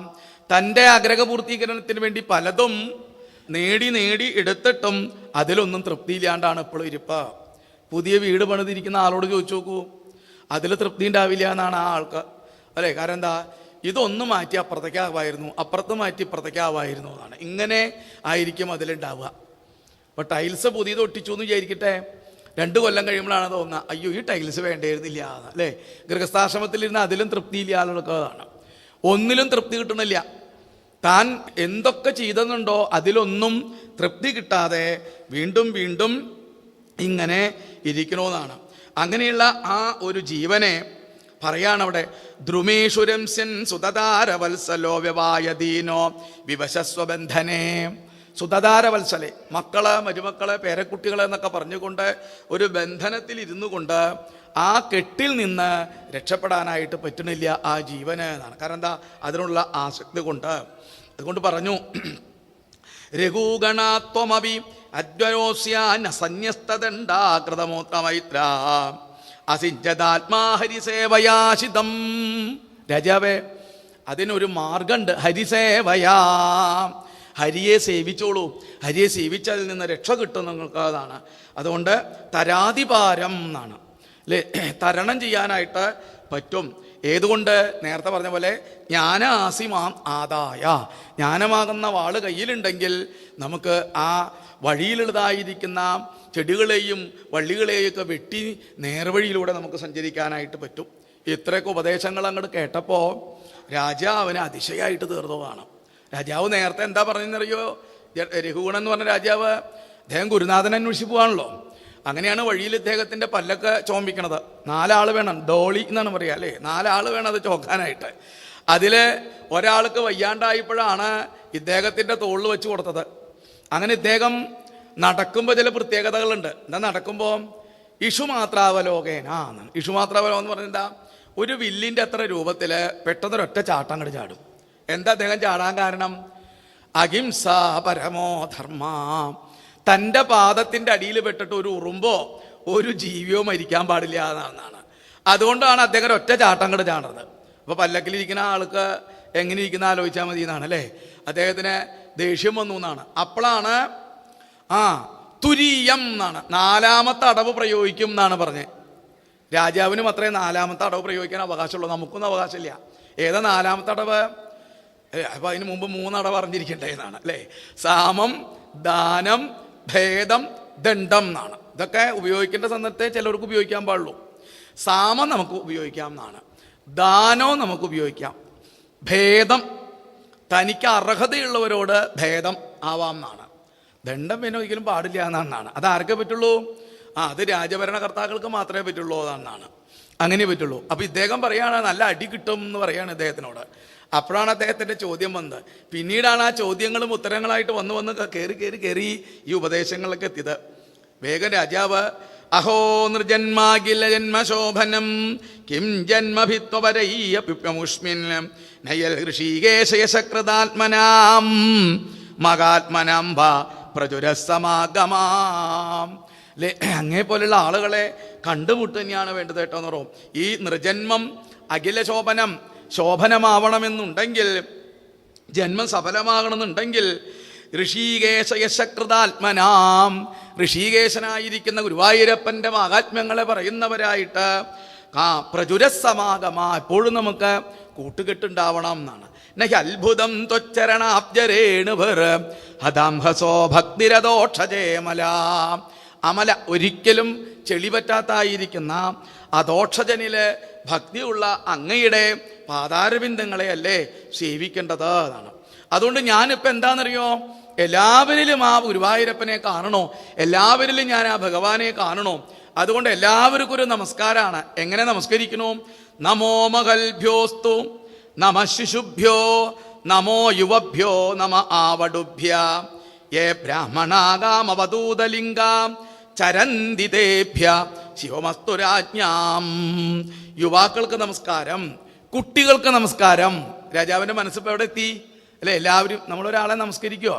പെട്ടെന്നൊന്നും നമസ്കരിച്ചു എന്ന് വരില്ല എന്നാണ് നമ്മൾക്ക് അതാണ് അല്ലേ? അതിനെന്താ പറയുക? മലയാളത്തിലെ ഒരാളെ കാണുമ്പോൾ തല കുനിക്കണമെങ്കിൽ തലക്കനം എന്നുള്ളൊരു സാധനം ഉണ്ട്, അതാണ്. അത് പോണം അല്ലേ? എന്തിനാ തല കുമ്പിട്ട്, തല നമ്മൾ എന്തിനാ കുമ്പിടണത് ശരിക്കും ആലോചിച്ച് നോക്കൂ. നമുക്ക് അതിനൊരു കഥ വേണമെങ്കിൽ പറയാം. എന്താണെന്നറിയോ, പണ്ട് രാജാവും മന്ത്രിയും കൂടെ നടന്നു പോയിരുന്നു. ഒരു വൃദ്ധൻ, വയസ്സായ ഒരാൾ, സാധാരണ ഒരു മനുഷ്യൻ മുമ്പിൽ വന്ന് പെട്ടപ്പോൾ രാജാവ് വേഗം അങ്ങനെ അങ്ങോട്ട് നമസ്കരിച്ചു, തല കുമ്പെടുത്താണ് നമസ്കരിച്ചു. മന്ത്രിക്ക് അത് അങ്ങോട്ട് ഇഷ്ടമായില്ല അത്രേ. മന്ത്രി വേഗം രാജാവിനോട് കുറച്ച് കഴിഞ്ഞപ്പോൾ ചോദിച്ചു, അങ്ങ് എന്ത് വിഡ്ഢിത്തായി ചെയ്ത? അങ്ങൊരു രാജാവായിട്ടൊരു നിസാരക്കാരനെ പോയിട്ട് തല കുമ്പിട്ട് അദ്ദേഹത്തിൻ്റെ തല കുനിക്കേ, അതൊന്നും ശരിയായില്ല എന്ന് പറഞ്ഞു. അതൊന്നും സാരമില്ല എന്ന് പറഞ്ഞു. അത് കഴിഞ്ഞ് കൊട്ടാരത്തിൽ ചെന്നു. എന്നിട്ടും മന്ത്രി ഇങ്ങനെ പറയാൻ തുടങ്ങി, അങ്ങ് ചെയ്ത് ശരിയായില്ല എന്നാണ്. അപ്പോൾ പിന്നെ എന്ത് ചെയ്തു? മന്ത്രിയുടെ ആ തെറ്റിദ്ധാരണ ഒന്ന് മാറ്റാൻ വേണ്ടി രാജാവ് ചില കാര്യങ്ങൾ പറഞ്ഞു. മന്ത്രി, അങ്ങ് പോയിട്ടൊരു 3 തല മേടിച്ചുകൊണ്ട് വരുമോ എന്ന് ചോദിക്കുകയാണ്. അതാണ് ആദ്യം തന്നെ പറഞ്ഞു. ഏതൊക്കെയാന്ന് ചോദിച്ചു. ഒന്നൊരു ആടിൻ്റെ തല, ഒന്നൊരു പുലിയുടെ തല, ഒരു മനുഷ്യൻ്റെ തല. രാജാവ് ഓർഡർ ഇട്ടു. മന്ത്രി വേഗം പുറപ്പെട്ടു, വേഗം നടന്നു. ആടിൻ്റെ തല കിട്ടാൻ വിഷമമൊന്നും ഉണ്ടായിരുന്നില്ല എന്നാണ്. അത് കഴിഞ്ഞ് നടന്നു, അന്വേഷിച്ച് പിടിച്ച് പുലിയുടെ തലയും കിട്ടി. മനുഷ്യൻ്റെ തല അന്വേഷിച്ച് കഴിഞ്ഞപ്പോൾ ആർക്കും വേണ്ടാത്തൊരു മൃതശരീരം കണ്ടു, തല വെട്ടിയെടുത്തു എന്നാണ്. അതും കൊണ്ടുവന്നു, 3 തല കൊണ്ടുവന്നു, കാഴ്ചവെച്ചു. അപ്പം തന്നെ രാജാവ് പറഞ്ഞു, ഒരു കാര്യം ചെയ്യൂ, ഇത് വിറ്റിട്ട് പണം കൊണ്ടുവരുമോ എന്നാണ് അടുത്തത് പറഞ്ഞതാണ്. വേഗം മന്ത്രി അതുപോലെ തന്നെ 3 തലയും കൊണ്ട് അങ്ങോട്ട് പുറപ്പെട്ടു. ആടിൻ്റെ തല ഗോപുരം കടന്നപ്പോഴേക്കും ചിലവായി എന്നാണ്. അത് കഴിഞ്ഞിട്ടോ പുലിയുടെ തല ഏതോ മൃഗസ്നേഹമൊക്കെ മേടിച്ചെടുത്തു. ഇത്ര നല്ലൊരു മനുഷ്യൻ്റെ തല ആർക്കും വേണോ ചോദിച്ചിട്ട് ആർക്കും വേണ്ടാതാണ് ആ തല. അവസാനം തിരിച്ചു കൊണ്ടുവന്ന് രാജാവിൻ്റെ അടുത്ത് വെച്ചിട്ട് പറഞ്ഞു, ഇതാരും വാങ്ങിക്കണില്ല എന്ന് പറഞ്ഞു. അപ്പോൾ രാജാവ് പറഞ്ഞു, എന്നാൽ അത് വെറുതെ കൊടുക്കായിരുന്നില്ലേ എന്നാണ് ചോദ്യം എന്നാണ്. അയ്യോ, വെറുതെ കൊടുത്തിട്ടും ആർക്കും വേണ്ടാതാണ് ഈ തല എന്നാണ്. അപ്പം അത്രേ ഉള്ളൂ ഏത് നമ്മുടെ ഈ തല എന്ന് പറഞ്ഞ സാധനം എന്നാണ് അല്ലേ?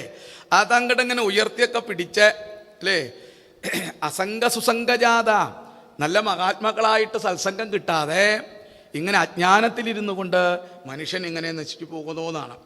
ഇങ്ങനെ വീണ്ടും അദ്ദേഹത്തിനെ നമസ്കരിച്ചു. ഏ ബ്രാഹ്മണ ഗാം അവധൂതലിംഗ ചരന്തിദേഭ്യ ശിവസ്തുരാജ്ഞാം.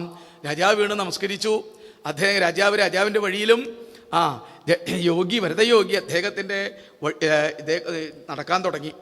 ഇത് കഴിഞ്ഞപ്പോഴാണ് രാജാവ്, ഏതാ രാജാവ്? പരീക്ഷിത് രാജാവ് വീണ്ടും ചോദിക്കുകയാണ് ശുഖബ്രഹ്മർഷിയോട്, അങ്ങ് നേരത്തെ പറഞ്ഞായിരിക്കുന്ന ഈ വാക്കുകളൊക്കെ ഉണ്ടല്ലോ എന്നാണ് അല്ലേ. ഏതാണ് ഈ വാക്കുകൾ? പരോക്ഷവാദ എന്നാണ്. പരോക്ഷമായിട്ട് അങ്ങ് പറഞ്ഞിരിക്കുന്നു. അതെനിക്ക് വേണ്ട വിധത്തിലൊക്കെ ഒന്ന് പറഞ്ഞു തരണം എന്നാണ്. അപ്പോഴാണ് ഇത് വിശദമായിട്ട് പിന്നെ പറഞ്ഞു കൊടുക്കുന്നത്. എന്താണ് പരോക്ഷം? പരോക്ഷവാദ ഋഷയ പരോക്ഷം മമജപ്രിയം. ഏകാദശസ്കന്ധത്തിൽ ഭഗവാൻ പറയും പരോക്ഷത്തിലാണ് കഥകളൊക്കെ പറയാം, പക്ഷേ അതിൻ്റെ താത്വികമായിരിക്കുന്ന വശങ്ങൾ മനസ്സിലാക്കണം എന്നാണ്. പരോക്ഷം എന്ന് പറഞ്ഞാൽ പഞ്ചമസ്കന്ധത്തിൽ പരോക്ഷമായിട്ട് ഒരുപാട് കാര്യങ്ങൾ പറയേണ്ടതാണ്. വരാകാവതാരത്തിൽ പരോക്ഷമായിട്ട് ഒരുപാട് കാര്യങ്ങൾ പറയേണ്ടതാണ്. വരാകാവതരിക്കുമ്പോൾ അല്ലേ, ഭൂമിയെ ഉദ്ധരിച്ചു, ജലത്തിൽ നിന്ന് ഭൂമി ഉദ്ധരിച്ചു കൊണ്ടുവന്നു എന്ന് പറയുമ്പോൾ പിന്നെ ജലം എവിടെ? ഭൂമിയിലല്ലേ, കണ്ണ വെള്ളം, പിന്നെ എവിടുന്ന ഭൂമി ഇങ്ങനെ ഉദ്ധരിച്ചു കൊണ്ടുവരാമെന്നാണ് അല്ലേ. ഇങ്ങനെ ഒരുപാട് സംശയങ്ങൾ വരുന്നതായിരിക്കുന്ന ഒരുപാട് കാര്യങ്ങളുണ്ട്. പഞ്ചമസ്കന്ധത്തിൽ പരോക്ഷമായി എന്ന് പറഞ്ഞ ഒന്നാണ് പ്രിയവ്രതൻ്റെ ചക്രം തിരിഞ്ഞിട്ട് 7 സമുദ്രങ്ങൾ 7 ഭൂഖണ്ഡങ്ങൾ ഉണ്ടായി എന്ന് പറയുന്നുണ്ട്. ഒരു തേരിന് എത്ര ചക്രം ഉണ്ടായിരിക്കും? 2 ചക്രം ഉണ്ടാവുന്നതാണ്. അത് 7 പ്രാവശ്യം തിരിയുമ്പോൾ എത്രയായിട്ട് തീരും? 14ആയിട്ട് തീരും. അപ്പോൾ പിന്നെ എങ്ങനെയായിട്ട് തീരും? മനുഷ്യനെ താത്വികമായിരിക്കുന്ന ഈ മനുഷ്യജന്മം കിട്ടിക്കഴിഞ്ഞാൽ സ്വരൂപസ്ഥിതിയെയും ദേശസ്ഥിതിയെയും ഒക്കെ അറിയണം. സ്ഥൂല രൂപത്തിലും സൂക്ഷ്മരൂപത്തിലും ഈശ്വരനെ ഭജിക്കണം, അറിഞ്ഞിരിക്കണം എന്നുള്ള ഉപദേശങ്ങൾ കൊടുക്കുകയാണ്. അതുകൊണ്ട് ഭാഗവത്തിൽ ഇതിലൊക്കെ ചില ശ്ലോകങ്ങൾ എടുത്ത് അങ്ങനെ തന്നെ ഉദ്ധരിച്ച് പറഞ്ഞു നടക്കുന്ന യൂട്യൂബിൽ കുറേ കേമന്മാരുണ്ട്. യൂട്യൂബ് നോക്കി അറിയാവുന്നതാണ് അല്ലേ. ശബരിമല സീസൺ വന്നപ്പോൾ ഉണ്ടായിരുന്നു ഒരു കേമൻ, ഋതുവായ പെണ്ണിനും ഇരപ്പവനന്താഹകൻ എന്ന് പറഞ്ഞിട്ട് എന്തായിരുന്നു എന്നാണ് അല്ലേ. അങ്ങനെ പറഞ്ഞു നടക്കണമെന്നാണ്. അതുകൊണ്ട് അവർക്കൊക്കെ ശബരിമലയ്ക്ക് പോവാം എന്നാണ് അതിൽ പറഞ്ഞേക്കണേന്നാണ് അല്ലേ. എന്നിട്ട് ബ്രാഹ്മണനെ താത്തിക്കെട്ടാൻ വേണ്ടി അവസാനമാണ് ആരെ പറ്റി പറഞ്ഞിരിക്കുന്നത്? ബ്രാഹ്മണനെ പറ്റി പറഞ്ഞിരിക്കണേന്നാണ്. അഗ്നിയെ യജനം ചെയ്ത ഭൂസുരനം എന്നാണ്. ഹരിനാമകീർത്തനത്തിൻ്റെ താല്പര്യം എന്താണെന്ന് മനസ്സിലാക്കാണ്ട് വെറും പണത്തിനെ ആഗ്രഹിച്ചുകൊണ്ട് ഇങ്ങനെ നടക്കുന്ന കേമന്മാരുണ്ട് എന്നാണ്. രാമൻ ആ മാംസം കഴിച്ചു, ഈ മാംസം കഴിച്ചു എന്നൊക്കെ പറഞ്ഞു നടക്കുന്ന ആളുകളുണ്ട് എന്നാണ്. എന്തെല്ലാം പറഞ്ഞു കിടക്കണമെന്നാണ്. അപ്പോൾ സംഘികൾ, അതായത് ദുഷ്ടന്മാരായിരിക്കുന്ന മനസ്സ് ദുഷിച്ചിരിക്കുന്ന ആളുകളായിട്ട് ഗൃഹസ്ഥന്മാരൊരിക്കലും സംഘം ഉണ്ടാവരുത്. അതിനെ കാണിക്കാൻ വേണ്ടിയിട്ടാണ് ഈ ഉപദേശങ്ങൾ എന്ന് പറഞ്ഞുകൊണ്ട് ചുരുക്കി. അതുകൊണ്ട് മനുഷ്യജന്മം കിട്ടിക്കഴിഞ്ഞിട്ടുണ്ടെങ്കിൽ ഇങ്ങനെയൊക്കെ വേണം രാജാവേ എന്നാണ്. ഇങ്ങനെയുള്ള ഉപദേശങ്ങളൊക്കെ പറഞ്ഞുകൊണ്ട് അദ്ദേഹം അവിടെ നിന്ന് പോയി എന്നാണ്. അദ്ദേഹം എങ്ങനെയാണ് ഭഗവാനെ ഭജിച്ചത്? ഇവിടെ പറയാണ്, നൈച്ചൽ ചരിതം മഹതാമതുജിൽ.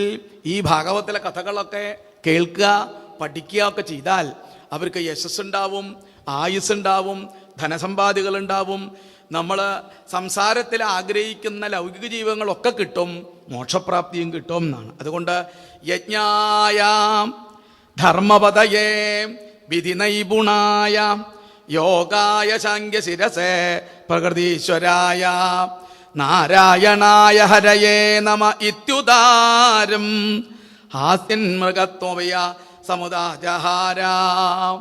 അല്ലേ, ഭഗവാനെ ഭജിക്കാൻ തുടങ്ങി. യജ്ഞായ അല്ലേ, എല്ലാ യജ്ഞത്തിൻ്റെ പതിയായിരിക്കുന്നതും ധർമ്മത്തിൻ്റെ പതിയായിരിക്കുന്നതും എല്ലാ സാഖ്യയോഗത്തിൻ്റെയൊക്കെ തത്വങ്ങളിലിരിക്കുന്നവനും സാഖ്യായ സംതതിരസേ, അതുപോലെ പ്രകൃതീശ്വരായ സകലത്തിൽ നിറഞ്ഞിരിക്കുന്നതും നാരായണായ സൃഷ്ടിസ്ഥിതി സംഹാരങ്ങൾ ജീവനായിരിക്കുന്ന ഹരിയേ ഹരേ ഹരേ നാരായണായ എന്നുള്ള മന്ത്രം ജപിച്ചുകൊണ്ട് ജീവിതം ധന്യമാക്കി തീർത്തു എന്ന് പറഞ്ഞുകൊണ്ടാണ് ആ പ്രകരണം അവസാനിപ്പിക്കുന്നത്. അങ്ങനെ ഭാഗവതത്തിൽ എപ്പോഴും എല്ലാ പ്രകരണങ്ങളിലും ഓരോരോ കാര്യങ്ങൾ പറയുന്നത് ഓരോ ആശ്രമങ്ങളിൽ ജീവിക്കുന്നവർക്ക് ഉയർന്നു വരാൻ വേണ്ടിയിട്ടാണ്. ആ ഗൃഹസ്ഥനെ സംബന്ധിച്ചിടത്തോളം 5-10 കൂട്ടങ്ങൾ ഉണ്ടെങ്കിലാണ് ഗൃഹസ്ഥാശ്രമം ധന്യാവാന്നാണ് പറയുക. ഏതൊക്കെയാണ് 5-10 കൂട്ടങ്ങൾ?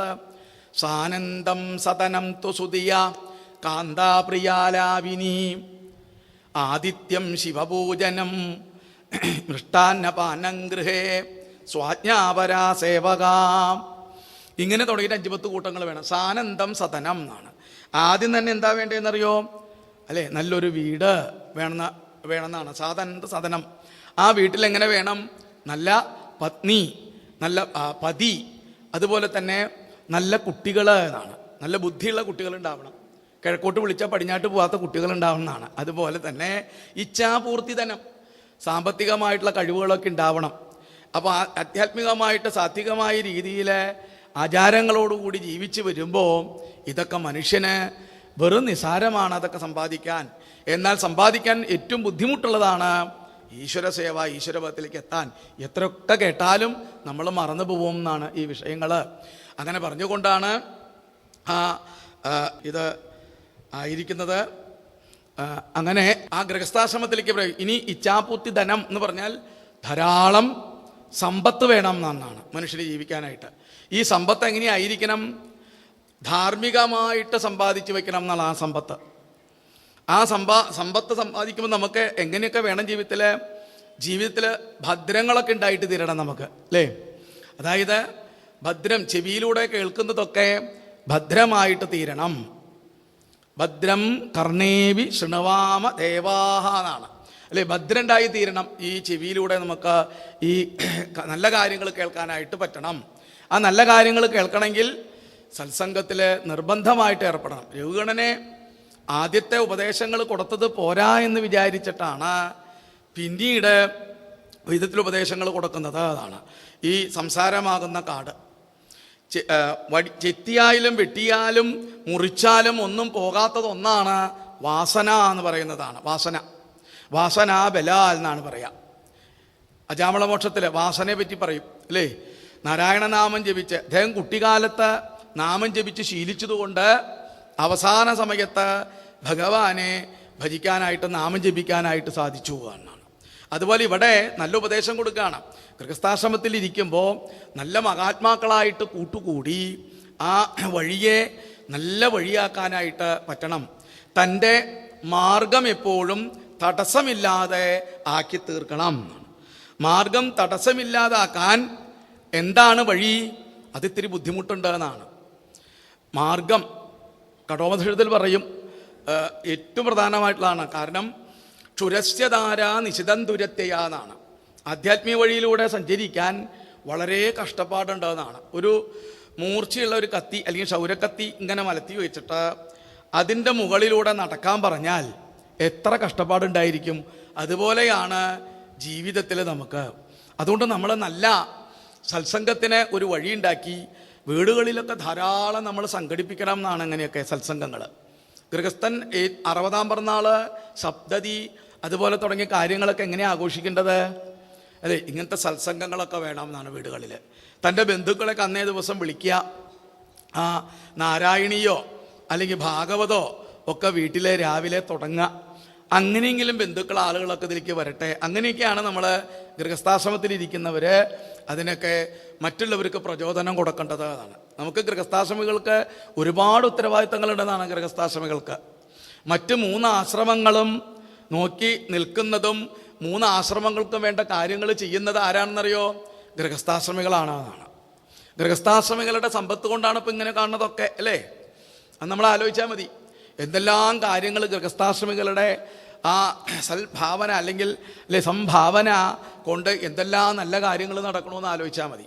ഇപ്പം ഗൃഹസ്ഥാശ്രമികൾക്ക് ഒരുപാട് നല്ല കാര്യങ്ങൾ ചെയ്യാനായിട്ട് സാധിക്കും. കലിയുഗത്തിൽ ഹിന്ദു സമൂഹത്തിനെ സംബന്ധിച്ചിടത്തോളം ആരും അങ്ങനെ പെട്ടെന്നൊന്നും അനുസരിക്കുന്ന കൂട്ടത്തിലല്ല എന്നാണ്. കാരണം എന്താ? ഹിന്ദു സമൂഹത്തിൽ അനവധി ആചാര്യന്മാർ, അനവധി പുരാണങ്ങൾ, അനവധി ഗ്രന്ഥങ്ങൾ, അല്ലെ, അനവധി ഉപദേശകന്മാർ ഒക്കെ ഉണ്ടെന്നാണ്. ഇത് ആരൊക്കെ പറഞ്ഞത് കേൾക്കണം, ആരൊക്കെ പറഞ്ഞത് ഉപേക്ഷിക്കണം, ഇങ്ങനെയാണ്. ഇപ്പോൾ ഗൃഹസ്ഥന്മാർ അതിൽ നല്ലതിനൊക്കെ സ്വീകരിച്ച് മറ്റതിലേക്ക് തള്ളിക്കളയാണ് വേണ്ടത് എന്നാണ്. ഒരു കഥകളൊക്കെ പറയുമ്പോൾ ചില ഉപദേശങ്ങളൊക്കെ ചിലപ്പോൾ പറഞ്ഞു എന്ന് വരും, അല്ലേ? ഉദാഹരണങ്ങൾ പറഞ്ഞു എന്ന് വരും. ആ ഉദാഹരണങ്ങളിലല്ല, അത് എത്തിക്കാൻ വേണ്ട വഴിയിലാണ് നമ്മുടെ ശ്രദ്ധ ചെന്നുപെടേണ്ടത്. അതുപോലെ ഇവിടെ ഗൃഹസ്ഥാശ്രമത്തിൽ ജീവിക്കുന്ന ഒരു വ്യക്തിയുടെ ജീവിത രീതികളെ പറ്റി ഓരോന്ന് പറഞ്ഞ് വരണു. ഇനി കൊതുകുകളുണ്ട്, ഉറുമ്പ്, മൂട്ട തുടങ്ങിയ കാര്യങ്ങളൊക്കെ ഉണ്ട് എന്നാണ് ഗൃഹസ്ഥാശ്രമത്തിൽ വിശദീകരിച്ച് കൊടുക്കാണ്ട് അദ്ദേഹം. എന്താണ് കൊതുക്, മൂട്ട എന്നൊക്കെ പറഞ്ഞാൽ ദുർജനങ്ങളാണ് എന്നാണ്. കൊതുക്, അല്ലേ? സാധാരണ ഒരു കൊതുക് തന്നെ കടിച്ചാൽ നമുക്ക് വല്ല സ്വസ്ഥതയുണ്ടോ എന്ന് ആലോചിച്ചാൽ മതി എന്നാണ്. അപ്പോൾ ഒരു 5-10 കൊതുക് അപ്പുറത്തപ്പുറത്തൊക്കെ ഒന്ന് കടിച്ചോട്ടെ, നമുക്കൊരു സ്വസ്ഥത ഉണ്ടാവില്ല. അതുപോലെ ദുർജനങ്ങളാണ് ഇവിടെ നമ്മുടെ 4 ഭാഗത്തും കൂടുതലായിട്ടുണ്ടാവുക. ആ ദുർജനങ്ങളിൽ നിന്ന് നമുക്ക് രക്ഷപ്രാപിക്കാൻ പറ്റണം എന്നാണ്. ദുർജനങ്ങളെ നമ്മൾ ആട്ടിക്കളയാനായിട്ട് സാധിക്കണം. കൊതു വന്നാൽ നമ്മൾ എന്താ ചെയ്യുക? അടിച്ചോടിപ്പിക്കുന്നതാണ് കൊതുവിനെ, അല്ലേ? അതുപോലെ ആയിരിക്കണം. ഉറുമ്പ് തുടങ്ങിയ വസ്തുക്കളുണ്ട് എന്നാണ് ഇതിൽ. പണ്ട് കാലത്ത് എങ്ങനെയെന്ന് ചോദിച്ചാൽ രാത്രിയും ഉപദ്രവിക്കുന്നതുണ്ട്, പകലുപദ്രവിക്കുന്ന സാധനങ്ങളുണ്ട് എന്നാണ്. രാത്രി ഏതാ? രാത്രി ആദ്യം രാത്രിയെ കൊതു ഉണ്ടായുള്ളൂ, പകല് ഒന്നുമില്ല എന്നാണ് പറയാനാണ്. അതുപോലെ രാത്രി ഈച്ച ഉണ്ടാവാറില്ല എന്നാണ്, പകലാണ് ഈച്ച ഉണ്ടാവാറ്. ഇപ്പം കലികാലമായപ്പോൾ എന്തായി, രണ്ട് സമയത്ത് ഉണ്ടാവുന്നതാണ്. അപ്പം കൊതുകൾ ഇങ്ങനെയൊക്കെ ഉണ്ടെങ്കിലും രാത്രിയും പകലും ഗൃഹസ്ഥനെ ഉപദ്രവിക്കുന്ന രണ്ട് കൂട്ടുണ്ടെന്നാണ് പറയാമെന്നാണ്. ഏത് സംസാരികളായിട്ടോ എന്നാണ്. ഒന്ന് ഉറുമ്പ്, ഒന്ന് ഭാര്യ. ഇത് രണ്ടും ഗൃഹസ്ഥനെ സംബന്ധിച്ചിടത്തോളം രാത്രിയും പകലും ഉപദ്രവിക്കും എന്നാണ് പറയാതാണ് ഗൃഹസ്ഥാശ്രമത്തിലാണ്. അതുപോലെ തന്നെയാണ് തിരിച്ചും. അപ്പം ഇങ്ങനെ നല്ല ഒരു ചിട്ടയായിട്ട് ചില വസ്തുക്കളെ നമ്മളെ കാണിച്ചു തരികയാണ് എന്നാണ്. എന്തിനു വേണ്ടിയിട്ട്? ഏതെങ്കിലും ഒന്ന് നമുക്ക് ഏതെങ്കിലും ഒരു കഥയിൽ മനസ്സ് വന്ന് ആ കഥ നമുക്ക് മനസ്സിലാക്കി ജീവിതം ധന്യമാക്കി പോവാം എന്നാണ്. ഭാഗവത്തിലെ കഥകൾക്കൊക്കെ അങ്ങനെ പ്രത്യേകതയുണ്ട്. കഥ്യതേ പ്രകാശകതേ ഇതി കഥ എന്നാണ്. കഥ എന്ന് പറഞ്ഞാൽ എന്താ അല്ലേ? അതിൻ്റെ ഉള്ളിലെ ഒരു തത്വം ഒളിഞ്ഞു നിൽക്കണോ, ഇന്നതുപോലെ ആവണം, ഇന്നതുപോലെ ആവരുത് എന്ന് നമ്മളെ പഠിപ്പിക്കും. രാമായണത്തിൽ നമ്മളങ്ങനെ പഠിക്കും എന്നാണ്. രാമൻ്റെ കഥ, രാമനെ പോലെ ആവണം എന്ന് പറയുമ്പോൾ രാമൻ മാൻ്റെ പിന്നാലെ പോണം നമ്മൾ പോകണമെന്നല്ല, പോവരുത് എന്നാണ് അതിൽ നമുക്ക് പഠിക്കാനുള്ളതാണ് രാമായണത്തിൽ. രാമൻ മാൻ്റെ പിന്നാലെ പോയി ഇല്ലേ, സ്വർണ്ണമാൻ്റെ പിന്നാലെ പോയ കഥ അറിയാമെന്നാണ്. അതുപോലെ പോവരുത് മനുഷ്യൻ എന്നാണ് അതിൽ നിന്ന് നമുക്ക് പഠിക്കാനുള്ളത്. അതുകൊണ്ട് എന്ത് പറ്റി? വന്നപ്പോഴേക്കും രാവണൻ്റെ കയ്യിൽ പെട്ടു എന്നാണ് ആര്? സീത. അതുപോലെ നമ്മൾ പോകാൻ പാടില്ല. പുരാണങ്ങളിൽ അങ്ങനെ ഒരു പ്രത്യേകതയുണ്ട്. പുരാണത്തിലെ കഥകൾ അപ്പടി വിശ്വസിച്ചാൽ എന്തായി തീരും? പലതും ചില അപകടങ്ങളിൽ വന്ന് പെടും. അത് വളരെ ശ്രദ്ധിക്കണം. ഭാഗവത്തിലെ ഒരു തമാശ പറയും. എങ്ങനെ? അമ്മാമൻ മരുമകനെ ഭാഗവതം പഠിപ്പിക്കാൻ വിട്ട കഥ പറയുന്നതാണ്. മരുമകൻ എന്തായാലും നേരെയാവണില്ല. അതുകൊണ്ട് അവനൊന്ന് നേരെയാക്കാൻ നല്ലൊരു ആചാര്യനെ കണ്ടുപിടിച്ചു. മരുമകനെ ഭാഗവതം പഠിപ്പിക്കാനായിട്ട് പറഞ്ഞു വിട്ടു. ഭാഗവതമൊക്കെ പഠിച്ചു.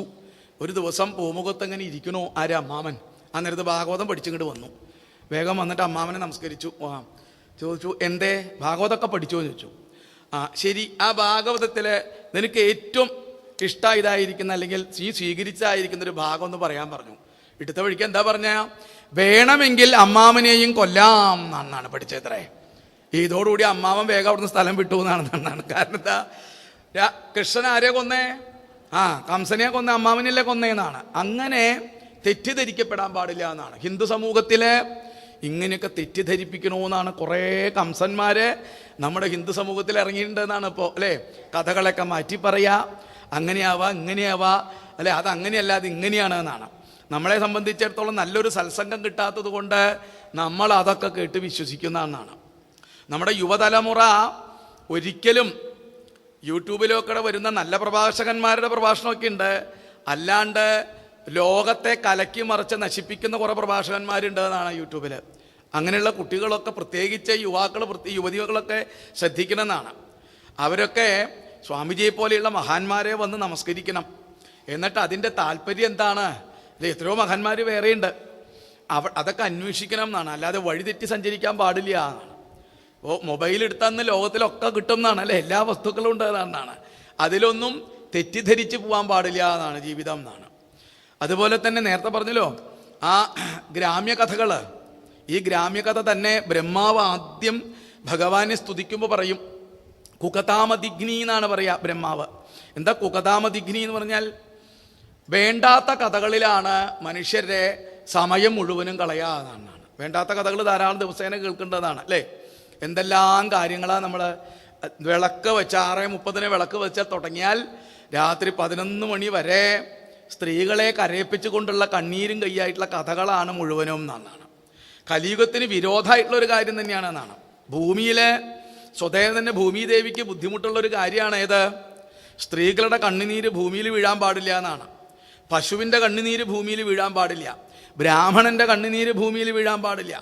എത്രയോ അതാണെന്ന് അറിയോ അങ്ങനെയുള്ളത് കരയും എന്നാണ്. എന്നിട്ട് വിഷയങ്ങളോട് വിഷയങ്ങൾ അല്ലേ. ഭർത്താവ് 1, ഭാര്യ 2, ഭാര്യ 2, ഭർത്താവ് 3, ഇങ്ങനെ തുടങ്ങിയ കഥകളാ മുഴുവനും പോണേന്നാണ്. ഭർത്താവ് അറിഞ്ഞിട്ട് കുട്ടികളുണ്ടാവണോ, ഭർത്താവ് അറിയാണ്ട് കുട്ടികളുണ്ടാവണോ.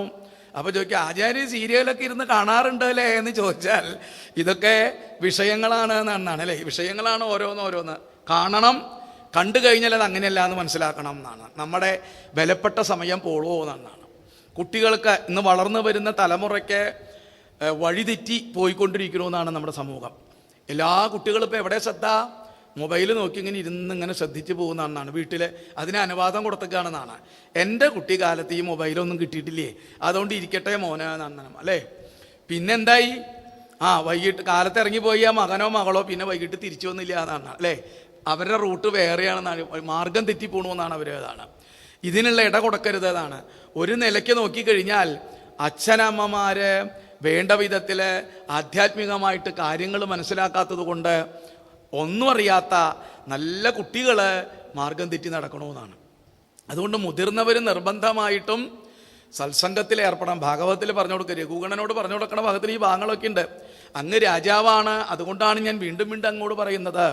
അങ്ങ് സത്സംഗത്തിൽ ഏർപ്പെട്ട് സുസംഗജാത, അസംഗന്മാരായിട്ട് കൂട്ടുകണ്ട അല്ലെ, ഒന്നിലും സംഘമില്ലാത്ത ആളുകൾ.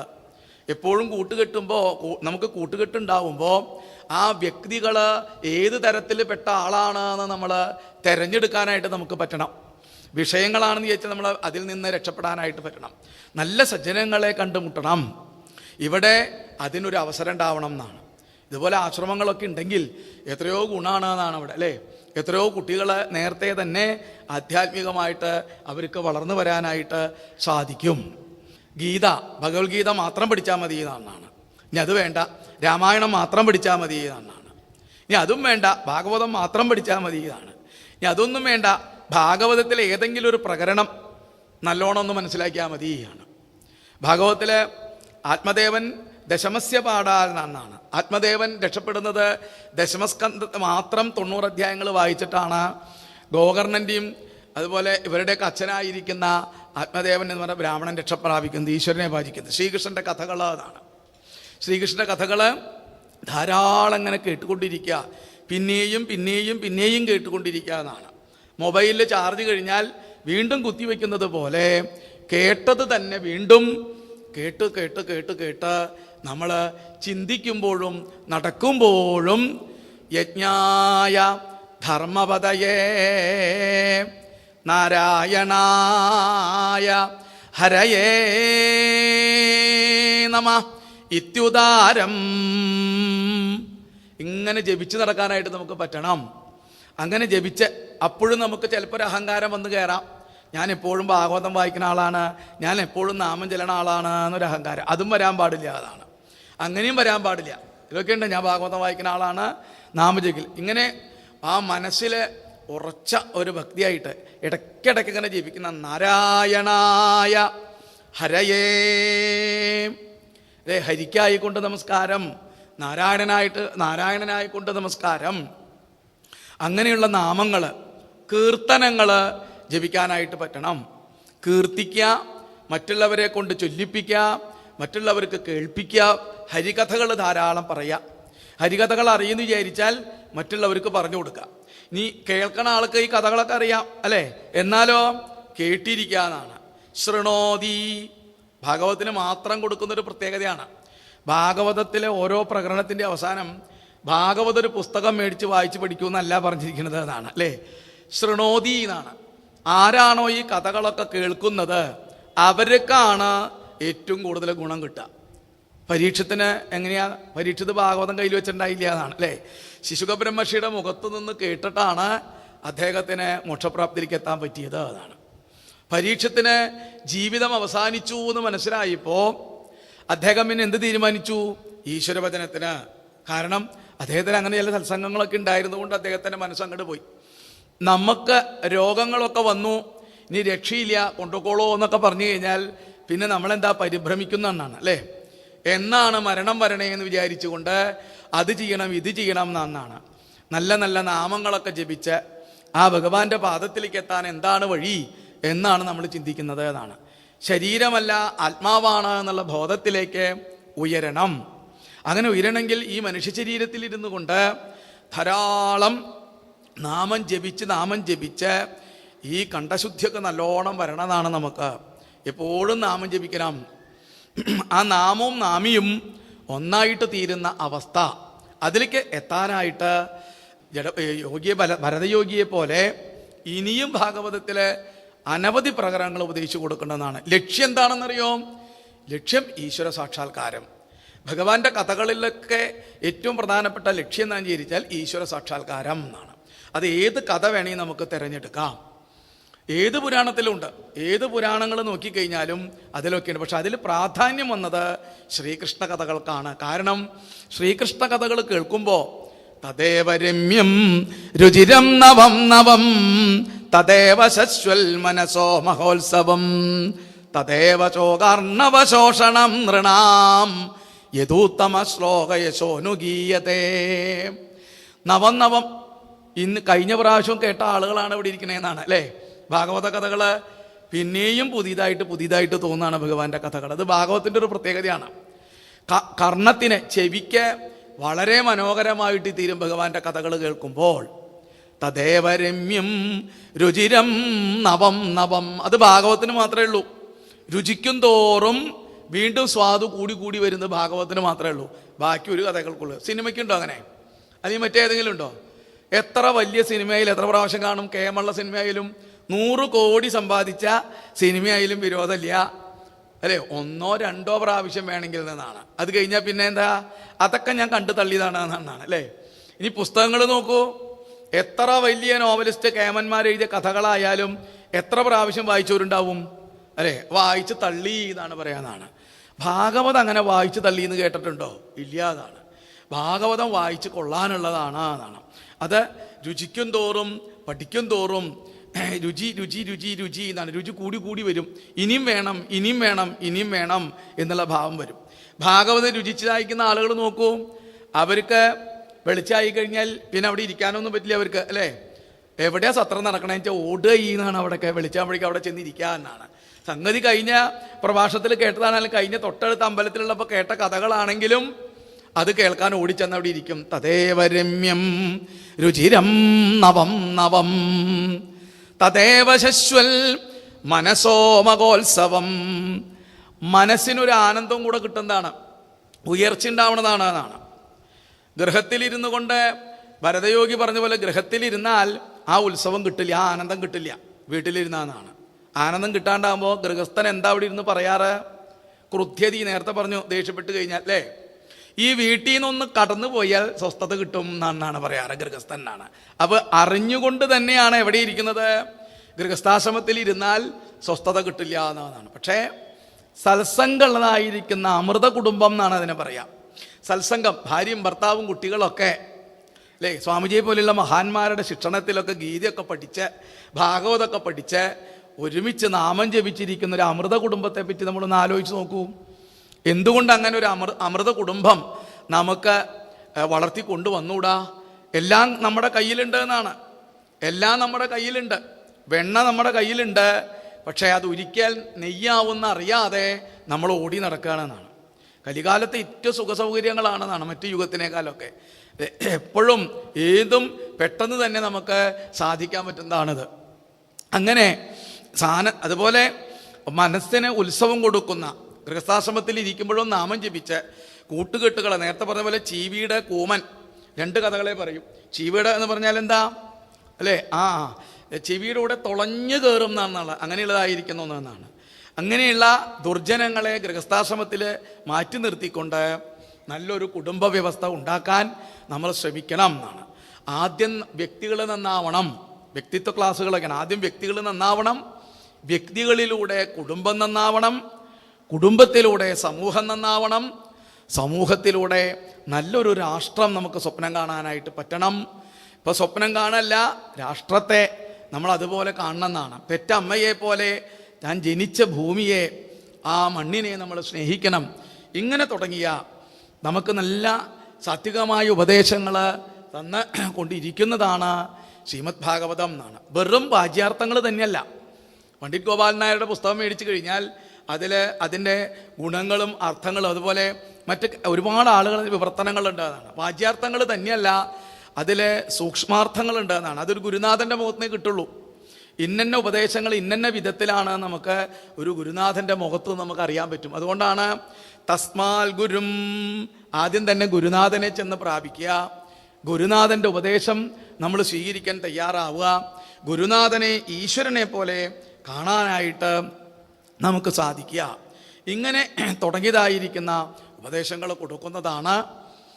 അതുകൊണ്ട് ഏതോ ജന്മത്തിലെ സുഹൃതം കൊണ്ട് നമുക്ക് പരസ്പരം ഈ കഥകളൊക്കെ ഒന്ന് സ്മരിക്കാനാണ്. കാരണം ശ്രോതാക്കൾ ആരും ഈ കഥകൾ അറിയാത്തവരല്ല. നമുക്കൊന്ന് സ്മരിക്കാനായിട്ട് നമുക്ക് സാധിച്ചു. അതുപോലെ തന്നെ അത് കേൾക്കാനായിട്ടും സാധിച്ചു. ഇനിയും ഇങ്ങനെയുള്ള സത്സംഗങ്ങളിലൊക്കെ നമുക്ക് പങ്കെടുക്കാനും അതുപോലെ നമുക്ക് ഉത്ബുദ്ധരാവാനും നമുക്ക് സാധിക്കട്ടെ എന്ന് പറഞ്ഞുകൊണ്ട് നമുക്ക് ഈ പ്രഭാഷണം എന്ന് പറയാൻ പറ്റില്ല അല്ലേ, വാക്കുകൾ അർച്ചനാ പുഷ്പമായിട്ടുകൊണ്ട് ഭഗവാന്റെ പാദത്തിൽ നമുക്ക് സമർപ്പിക്കാം. സർവത്ര ഗോവിന്ദനാമ സങ്കീർത്തനം ഗോവിന്ദ ഗോവിന്ദ. ഓം സ്വസ്തി പ്രജാഭ്യം പരിപാലയന്തം ന്യായേണ മാർഗേണ മഹീമഹീശാഃ ഗോ ബ്രാഹ്മണേഭ്യോ സോമസ്തു നിത്യം. ലോകാ സമസ്ത സുഖിനോ ഭവന്തു. ലോകാ സമസ്ത സുഖിനോ ഭവന്തു. ശ്രീ ഹരയേ നമഃ. ശ്രീ ഹരയേ നമഃ. ശ്രീ ഹരയേ നമഃ.